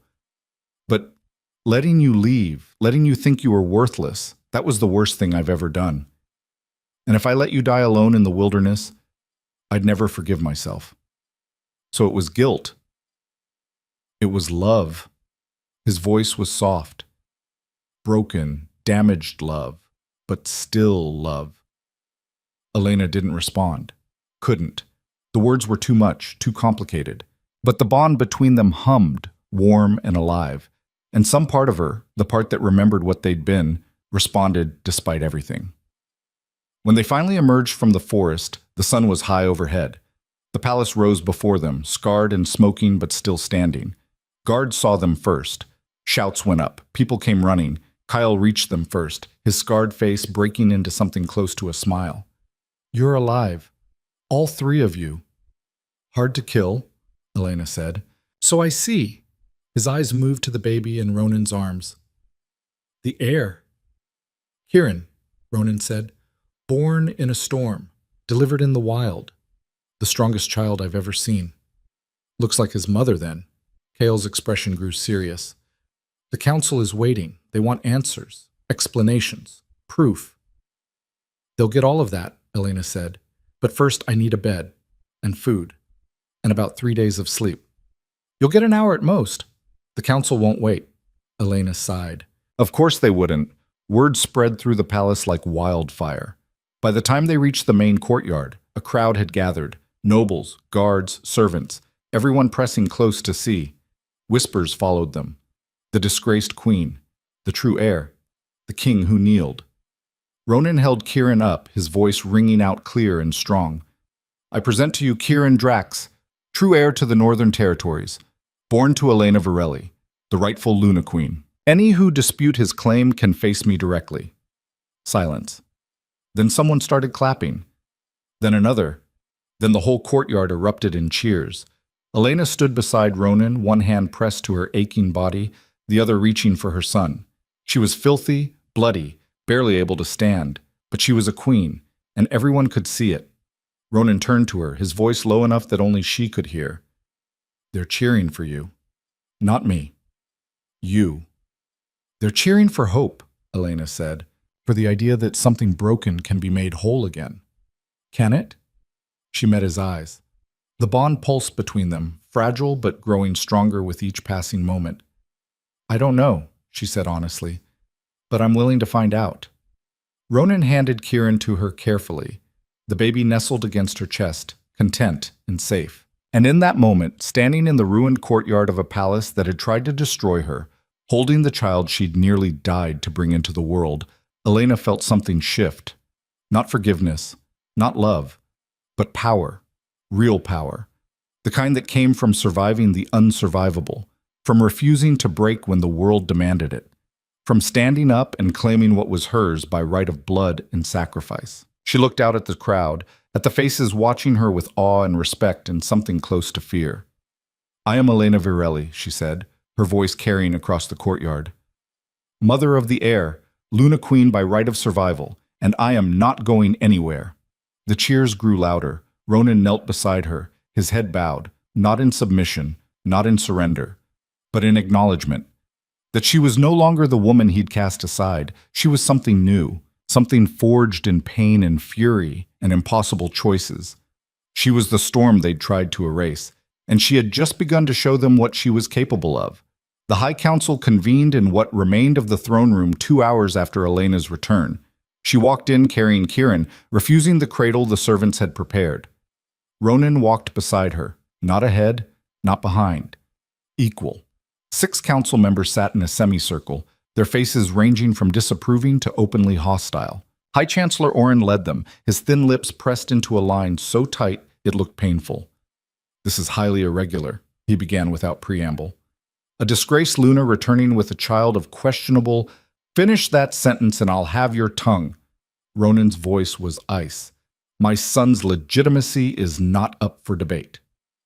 "The king's personal feelings aside," Lady Vera spoke up, her steel-gray hair pulled back severely, "we must consider appearances. 3 months ago you declared Elena barren and severed your bond. Now she returns pregnant, and suddenly everything has changed. The people are confused. They need clarity." "Then give them clarity." Elena shifted Kieran, who was starting to fuss. "Tell them the truth. That your physicians were bribed. That Leora's conspiracy ran deeper than anyone knew. That I was exiled based on lies." Murmurs rippled through the council. One of the younger members, Lord Castor, leaned forward. "You have proof of these bribes?" "Marin has the bank records," Ronan said. "Payments from the Ashford family to the head physician. Enough gold to buy a small estate. The same physician who declared Elena barren is now in custody, awaiting trial. And Leora herself? Oren asked. Dead, Elena said flatly. Along with her mercenaries. They attacked us at the old fortress. None survived. The room went silent. Several council members exchanged glances. You killed her, Oren said slowly. The woman who was, until yesterday, recognized as Luna Queen. The woman who tried to murder my infant son. Elena's eyes flashed gold. Yes, I killed her, and I'd do it again. This is exactly what concerns us. Oren stood, his robes rustling. You return with power we don't understand, making demands, killing rivals. How do we know you're not the threat? How do we know this child is even the king's? The bond flared between Elena and Ronan, sudden and violent. Power surged through the room, making the torches flicker, sending papers flying. When it settled, Elena was standing, her free hand extended toward Oren. Golden energy crackled around her fingers. Question my son's parentage again, she said softly, and you'll learn exactly what kind of threat I am. Oren stumbled backward, his face pale. Elena. Ronan's hand on her shoulder, warm and grounding. He's not worth it. She let the power fade, but kept her eyes locked on Oren. The bond is reforming. Anyone with half a brain can feel it. That doesn't happen unless the connection is real, unless the child is ours. So either accept that, or get out of my way. Our way, Ronan corrected quietly. Elena glanced at him. The bond hummed between them, stronger than it had been even an hour ago. She could feel his presence now, his emotions, concern, pride, something that might have been love. Our way, she agreed. Kieran chose that moment to start crying in earnest, his small face scrunching up. Elena tried to soothe him, but he was hungry and cold and done with all the political nonsense. We're not doing this now, she said. My son needs to eat, needs warmth, needs rest. You want to question me, question his legitimacy. You can do it after he's fed and sleeping. The council's business cannot wait. Then conduct it without me. Elena turned to leave. I've given birth in a blizzard, killed 5 assassins, and walked 10 miles bleeding. I'm done performing for people who still think I owe them explanations. She made it 3 steps before Oren's voice stopped her. If you walk out of this chamber, you forfeit any claim to the title of Luna Queen. Elena turned slowly. I never wanted your title. I wanted respect. I wanted to be heard. I wanted my mate to trust me over a scheming parasite. You've given me none of those things, so keep your title. I don't need it. Elena, Ronan started, but understand this. Elena's voice carried through the chamber, strong and clear. I am the mother of the true heir.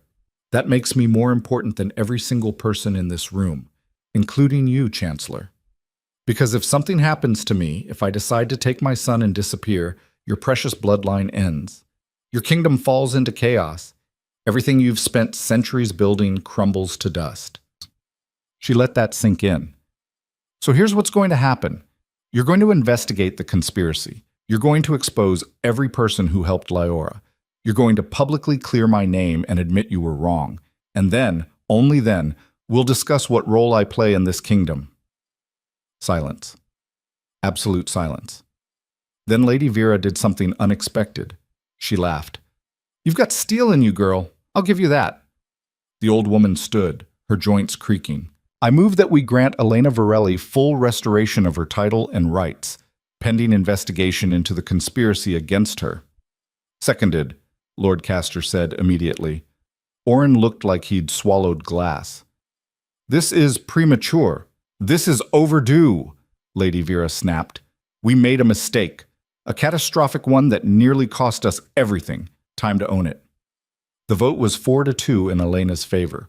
Oren and one other counselor abstained, but it didn't matter. Elena was Luna Queen again. She should have felt victorious, vindicated. Instead, she just felt tired. Thank you, she said quietly. Now if you'll excuse me, my son is starving. This time, no one stopped her. Ronan followed her out, closing the chamber doors behind them. In the corridor, away from watching eyes, his shoulders sagged. That was, he started. Necessary, Elena finished. They needed to understand. I'm not the woman they exiled. I can't be. I know. He touched her arm gently. But you scared me in there. The power. It's growing faster than I expected. It scares me too. Elena looked down at Kieran, who had quieted now that they were away from the council chamber. I don't know what's happening to me. To us. We'll figure it out. Together. The word hung between them. Together. Like they used to be. Like they might be again. But not yet. Too much was still broken. Marin was waiting in Elena's chambers, a tray of food and medical supplies already prepared. She took one look at Elena and scowled. You should be in bed. I was dealing with the council. The council can wait. You're bleeding through your dress. Marin pointed at the spreading stain. Sit. Now. Elena obeyed, too exhausted to argue. Ronan took Kieran while Marin examined her. You tore badly during delivery, the healer said, her hands gentle but firm. And you've been walking around for hours instead of resting. You're lucky you haven't hemorrhaged. I had things to do. Well, now you're going to lie still while I stitch you up. This is going to hurt. It did. Elena bit down on a leather strap while Marin worked, sweat beading on her forehead. Ronan sat across the room with Kieran, deliberately looking away to give her privacy. When it was done, Marin wrapped her in clean bandages and handed her a cup of something that smelled vile. Drink. It'll help with the pain and speed healing. Elena drank. It tasted worse than it smelled. Now sleep, Marin ordered.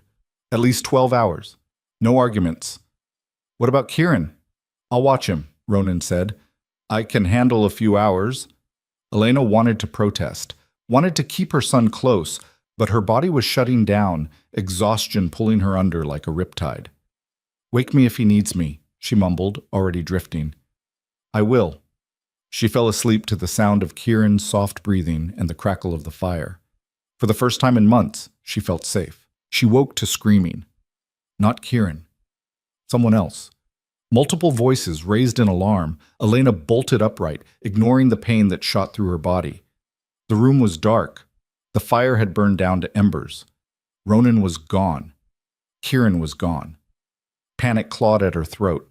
She grabbed the nearest weapon, a candlestick, and stumbled toward the door. The corridor outside was chaos. Guards running, servants crying, smoke billowing from somewhere below. What's happening? Elena grabbed a passing guard. Attack, my lady. The east gates. They're inside the palace. Who? We don't know. They're not wearing colors, not identifying themselves. They're just killing everyone they find. Leora's allies. Had to be. One last desperate attempt to destroy the bloodline. Where's the king? Where's my son? The nursery, last I saw. But that was 10 minutes ago. Elena didn't wait to hear more. She ran. Her body screamed in protest. Blood soaked through her bandages. She didn't care. The nursery was in the south tower, 3 floors up. Elena took the stairs 2 at a time, her wolf lending her strength she shouldn't have. She reached the nursery door to find it splintered, hanging off its hinges. Inside, carnage. 2 guards dead on the floor. A servant woman, throat cut, sprawled across the cradle. And standing in the center of the room, holding Kieran, was a man Elena didn't recognize. He was tall, scarred, with the look of a professional soldier, not palace guard. Mercenary. Put him down, Elena said, her voice deadly calm. The man looked at her, assessing. You're the mother. I'm a lot more than that. Put him down. Can't do that. I've got orders. The child dies tonight. Then you die first. Elena moved. The power that had been growing inside her since Kieran's birth erupted like a volcano. Golden energy engulfed her, transforming her. Her claws extended to twice their normal length. Her eyes burned so bright they cast shadows. The mercenary's confidence wavered. He took a step back, shifting Kieran to hold him like a shield. You attack me. You risk hitting the baby. You think I need to touch you to kill you? Elena's voice echoed strangely, layered with something that wasn't quite human. Put my son down and I'll make it quick. And if I don't, then I'll make it last. The mercenary made his choice. He threw Kieran. The baby sailed through the air, heading straight for the stone floor. Time slowed. Elena watched her son tumble, his small body vulnerable and helpless. She'd never reach him in time. Couldn't move fast enough. The bond flared. Ronan burst through the window, glass shattering around him. He caught Kieran mid-air, rolling to absorb the impact, shielding the baby with his body. "I've got him!" he shouted. "Elena, he's safe!" The power inside her, no longer restrained by fear for her son, unleashed. Elena became something other, something primal and terrible and absolutely merciless. She crossed the room in a blur, her claws finding the mercenary's chest.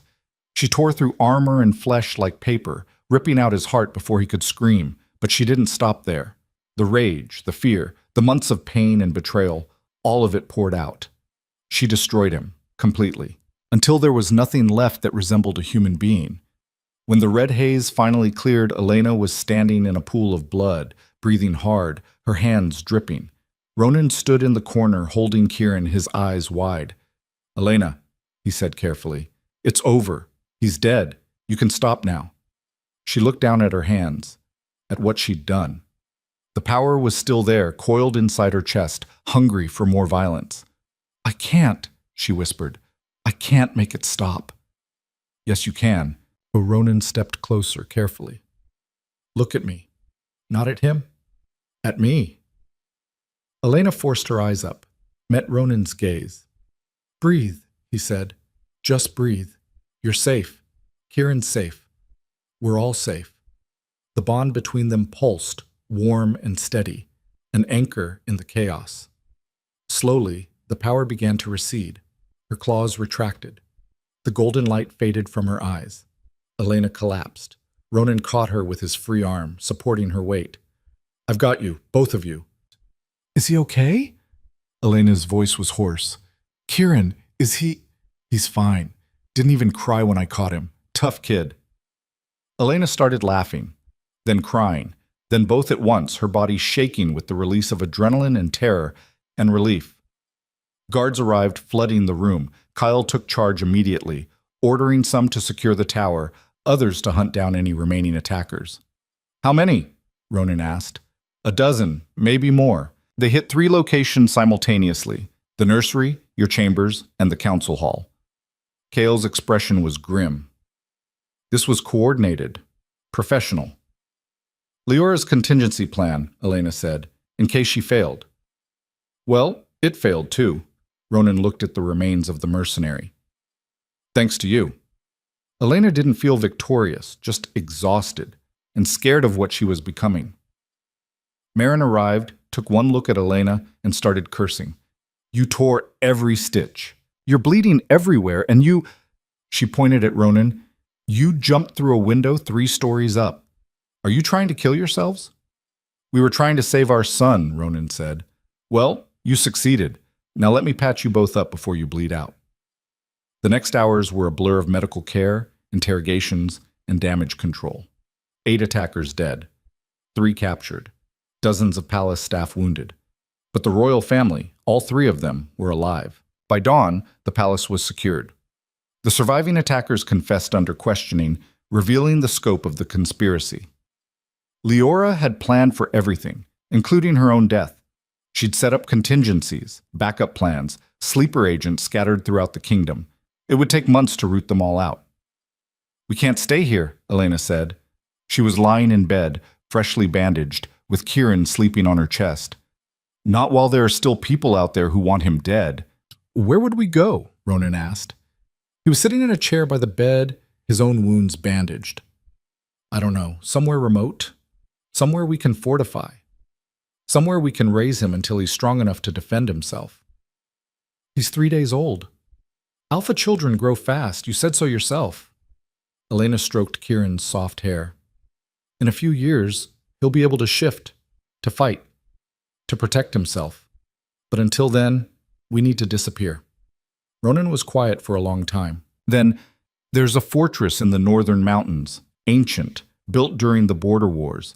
It's been abandoned for decades, but the bones are solid, defensible." "How far?" "A week's journey, maybe less if we push." "Then that's where we go." Elena looked up at him. "All of us. Together." The word hung between them again. Together. "The council will protest," Ronan warned. "The council can handle the kingdom. They've been doing it for centuries. Elena's voice was firm. Our priority is Kieran. Everything else comes second. When do we leave? As soon as I can walk without bleeding. It took 5 days. 5 days of healing, planning, and saying goodbye to a life that had never quite fit anyway. Elena stood in the throne room one last time, looking at the seat she'd fought so hard to reclaim.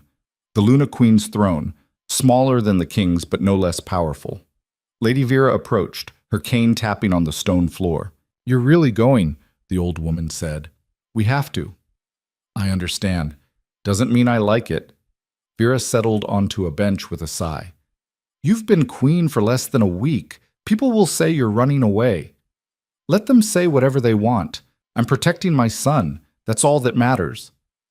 Spoken like a true mother. Vera smiled slightly. "And a true queen. The throne isn't a place, girl. It's what you carry with you." Elena touched the crown on her head, the Luna crown, returned to her after the council vote. She lifted it off and handed it to Vera. "Hold on to this for me. When Kieran is old enough, when it's safe, we'll come back. And I'll wear it again." "A promise?" "A threat." Elena smiled. "Anyone who tries to take what's mine while I'm gone, better pray I never return." Vera laughed, a sound like rustling paper. "I believe you. Now go. Your family is waiting." Elena found Ronan and Kieran in the courtyard. A small group was going with them. Kale, Marin, a handful of trusted guards. Enough to defend the fortress, not so many they'd draw attention. The journey north was hard, but uneventful. They traveled through forests and over mountains, always moving, never staying in one place long enough to be tracked. Kieran thrived. He was growing impossibly fast, his eyes bright and alert, already responding to his parents' voices. The bond between Elena and Ronan grew stronger with each passing day, fed by shared purpose and the love they both had for their son. It wasn't perfect. There were arguments, moments of tension when old wounds reopened, times when Elena woke from nightmares of being cast aside, and Ronan had to talk her down from running. But they were trying, both of them. And slowly, painfully, something new was being built. The fortress appeared on the 10th day, perched on a mountainside like an eagle's nest. It was exactly as Ronan had described. Ancient, crumbling, but solid. "Home," he said. Elena looked at the stone walls, at the sweeping view of mountains and valleys stretching endlessly. Remote, defensible, safe. "Home," she agreed. They spent the next weeks making the fortress livable, clearing rubble, repairing walls, setting up defenses. It was hard work, but good work, work that had purpose. Kieran celebrated his first month of life in a fortress that had stood for centuries, surrounded by people who would die to protect him. Elena sat on the battlements at sunset, watching her son play with wooden blocks Kael had carved. He was already sitting up on his own, babbling in a language only he understood. Ronan joined her, settling beside her on the stone. "Happy?" he asked. Elena considered the question. Was she happy, after everything that had happened, everything she'd lost and gained? "I'm alive," she said finally. "My son is alive. We're safe. That's more than I thought I'd have 3 months ago." "That's not an answer. It's the only answer I've got." They sat in comfortable silence, watching the sun paint the mountains gold and red. "The bond," Elena said quietly. "It's almost complete now. I can feel you all the time, your emotions, your thoughts almost." "I know, I feel it too. Does it scare you? Should it?" Elena thought about the power growing inside her, about what she'd become in the nursery, about the violence she was capable of. "Maybe." Ronan took her hand, lacing their fingers together. "I'm not scared of you, Elena. I'm in awe of you. You've survived everything the world threw at you and came out stronger. You're magnificent, terrifying, and absolutely the only person I want beside me." Elena looked at him, really looked at him, at this man who'd broken her heart and then helped her put the pieces back together, who'd delivered their son in a blizzard and jumped through windows to save him, who knelt before her in front of the whole kingdom and called her his queen. "I think I might be falling in love with you again," she admitted. "And I hate that, because you hurt me so badly and I swore I'd never forgive you." "You don't have to forgive me. You don't have to love me. Just let me stay. Let me prove I can be better." "How long?" "However long it takes." Elena leaned her head on his shoulder, feeling the bond pulse between them like a heartbeat. One day at a time, then. One day at a time. Kieran made a happy sound, successfully stacking 3 blocks before knocking them over. He laughed, delighted by the destruction he'd caused. Elena smiled. He's going to be a handful. Wonder where he gets that from. Careful, or you're sleeping on the battlements tonight. Ronan laughed, and for the first time in forever it felt real, natural, like they might actually make it. 6 months later, scouts reported that the palace conspiracy had been fully rooted out. The kingdom was stable. The council was requesting the royal family's return. Elena stood in the great hall of the fortress, reading the letter. Kieran was on the floor, crawling at impossible speed, chasing a ball that Kael kept rolling away from him. At 6 months old, he looked like a 1-year-old, talked in simple sentences, could shift parts of his body, just his hands so far, but Marin said full transformation would come soon. What do you think? Ronan asked. Elena watched her son, fierce and perfect, and growing stronger every day. She thought about the palace, about the throne, about the crown she'd left behind. I think, she said slowly, it's time to go home. Time to show them what we've become. We? All of us.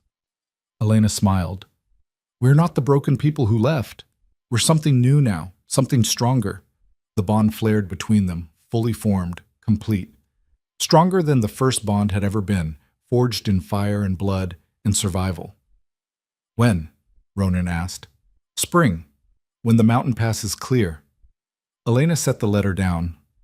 We'll return as a family, as equals. And we'll build something better than what was. Ronan crossed the room and pulled her into his arms. The kiss was gentle, asking permission, giving her the choice. Elena chose him, chose to try, chose to believe that broken things could be made whole again, even if they never looked quite the same. When they finally pulled apart, Kieran was staring at them, his small face serious. Mama, he said clearly. Papa, his first real words. Elena laughed, scooping him up. Yes, baby, Mama and Papa, we're all here. Home, Kieran said, looking around the fortress. Yes, this is home, for now. She looked at Ronan over their son's head. But soon we'll have another home, a bigger one, where you'll learn to be a king. King, Kieran repeated, testing the word. That's right, you're going to be a king, the best king the Northern Territories have ever seen. Elena pressed a kiss to his forehead. And your mother is going to make sure the world knows better than to ever underestimate you. Spring came with flowers and melting snow and the promise of new beginnings. The journey back to the palace took 2 weeks. Word of their return spread like wildfire. By the time they reached the outer territories, crowds had gathered to see them. The queen who'd risen from the dead, the king who'd learned humility, the heir who'd survived impossible odds. They rode into the palace courtyard on a bright morning in early spring. The damage from Lior's attack had been repaired. New banners flew from the towers. The High Council waited on the steps. Oren was gone, replaced by a younger man with kind eyes. Lady Vera stood at the center, leaning on her cane, smiling. Elena dismounted, lifting Kieran down. He stood on his own feet now, holding her hand, his eyes wide as he took in the palace. Welcome home, Your Majesty, Vera said.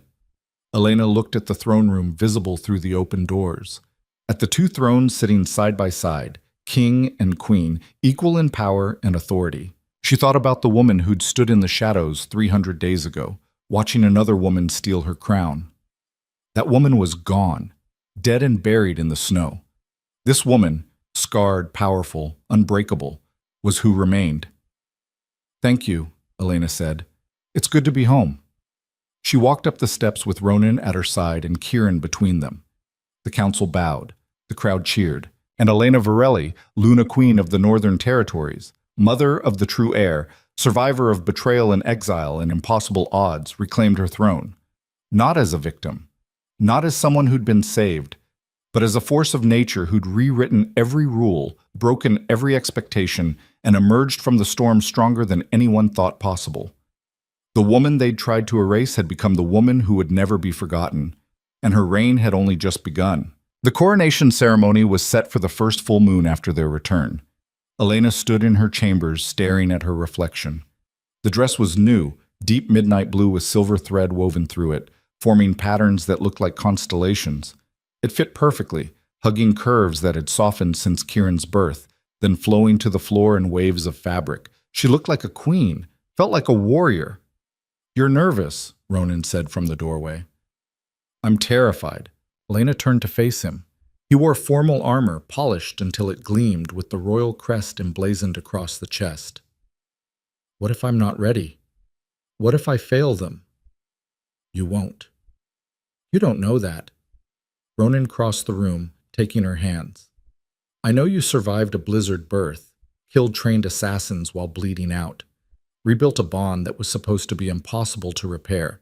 If you can do all that, you can handle a crown. That's different. That was survival. This is—" She gestured helplessly. "This is leading, making decisions that affect thousands of people. What if I make the wrong choice? Then you'll make another choice, and another, until you get it right." Ronan's thumb traced circles on her palm. "You're not doing this alone, Elena. We're partners now, equals. Your mistakes are my mistakes. Your victories are mine." A knock at the door interrupted them. Marin entered, carrying Kieran. The baby, not really a baby anymore, more like a toddler despite being barely 7 months old, was dressed in miniature formal wear that made him look absurdly serious. "Someone wants his mother," Marin said, handing him over. Kieran wrapped his arms around Elena's neck, burying his face against her shoulder. "Loud," he mumbled.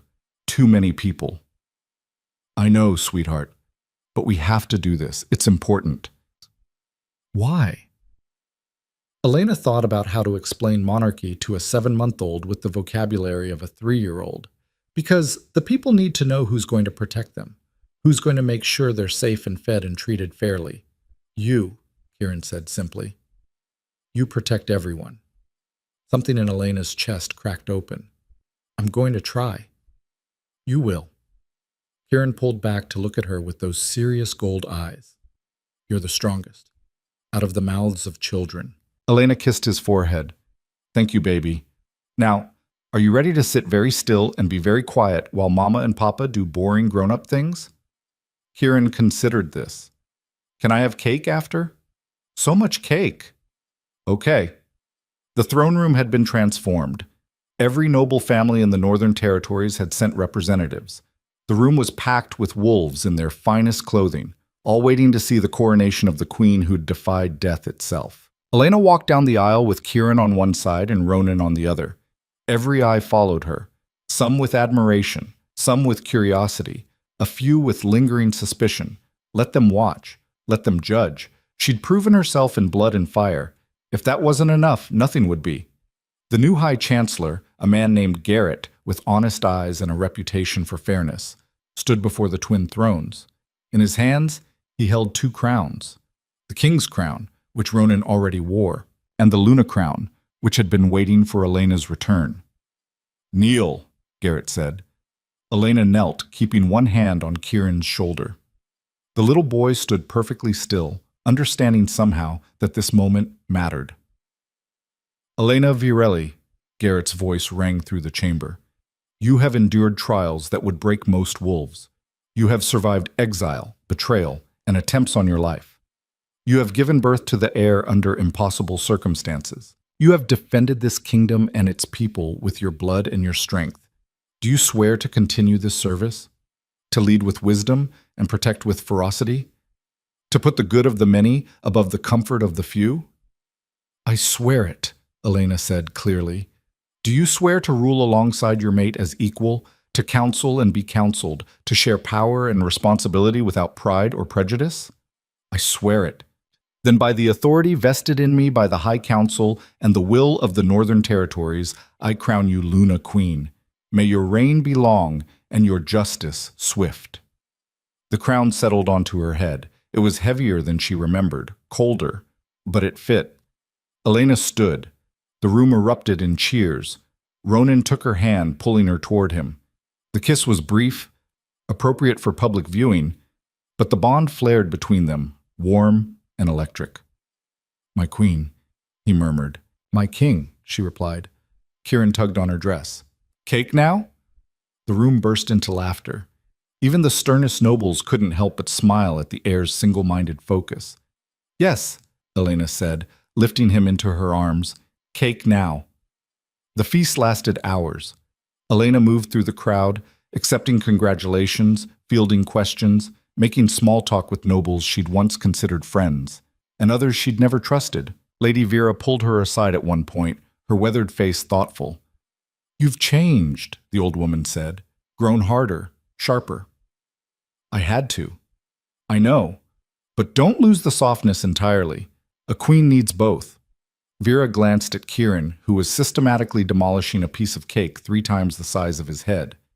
He'll need to see both sides of you, the warrior and the mother, the judge and the nurturer. I'll try.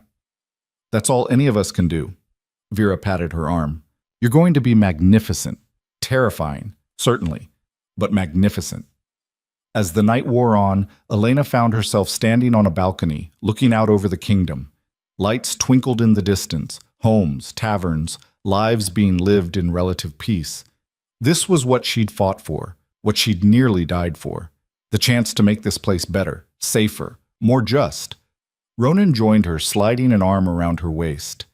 Kieran's asleep, passed out in a pile of frosting. Kale's watching him. He earned it. Sat still for almost 20 minutes. Elena leaned into Ronan's warmth. That's a record. Takes after his mother, stubborn as hell. Watch it, or you're sleeping in the stables. Ronan laughed, pressing a kiss to her temple. I love you, and in case I haven't said it enough. Elena turned to face him. The bond between them hummed, complete and unbreakable. She could feel his sincerity, his devotion, his regret for the past and hope for the future. I love you too, she said. Even though you're an idiot who believed a scheming liar over your own mate. I'll spend the rest of my life making up for that. Good. It's going to take at least that long. They stood together in the moonlight, king and queen, mates and partners, watching over a kingdom that had tried to destroy them and failed. Elena touched the crown on her head, feeling its weight, its responsibility. She'd been cast aside as worthless, hunted as inconvenient, targeted for death. And she'd survived it all. More than survived. She'd conquered, had taken every attempt to break her and used it to forge herself into something unbreakable. The world had tried to erase Elena Virelli. Instead, she'd rewritten everything. And this kingdom, this crown, this family, was only the beginning.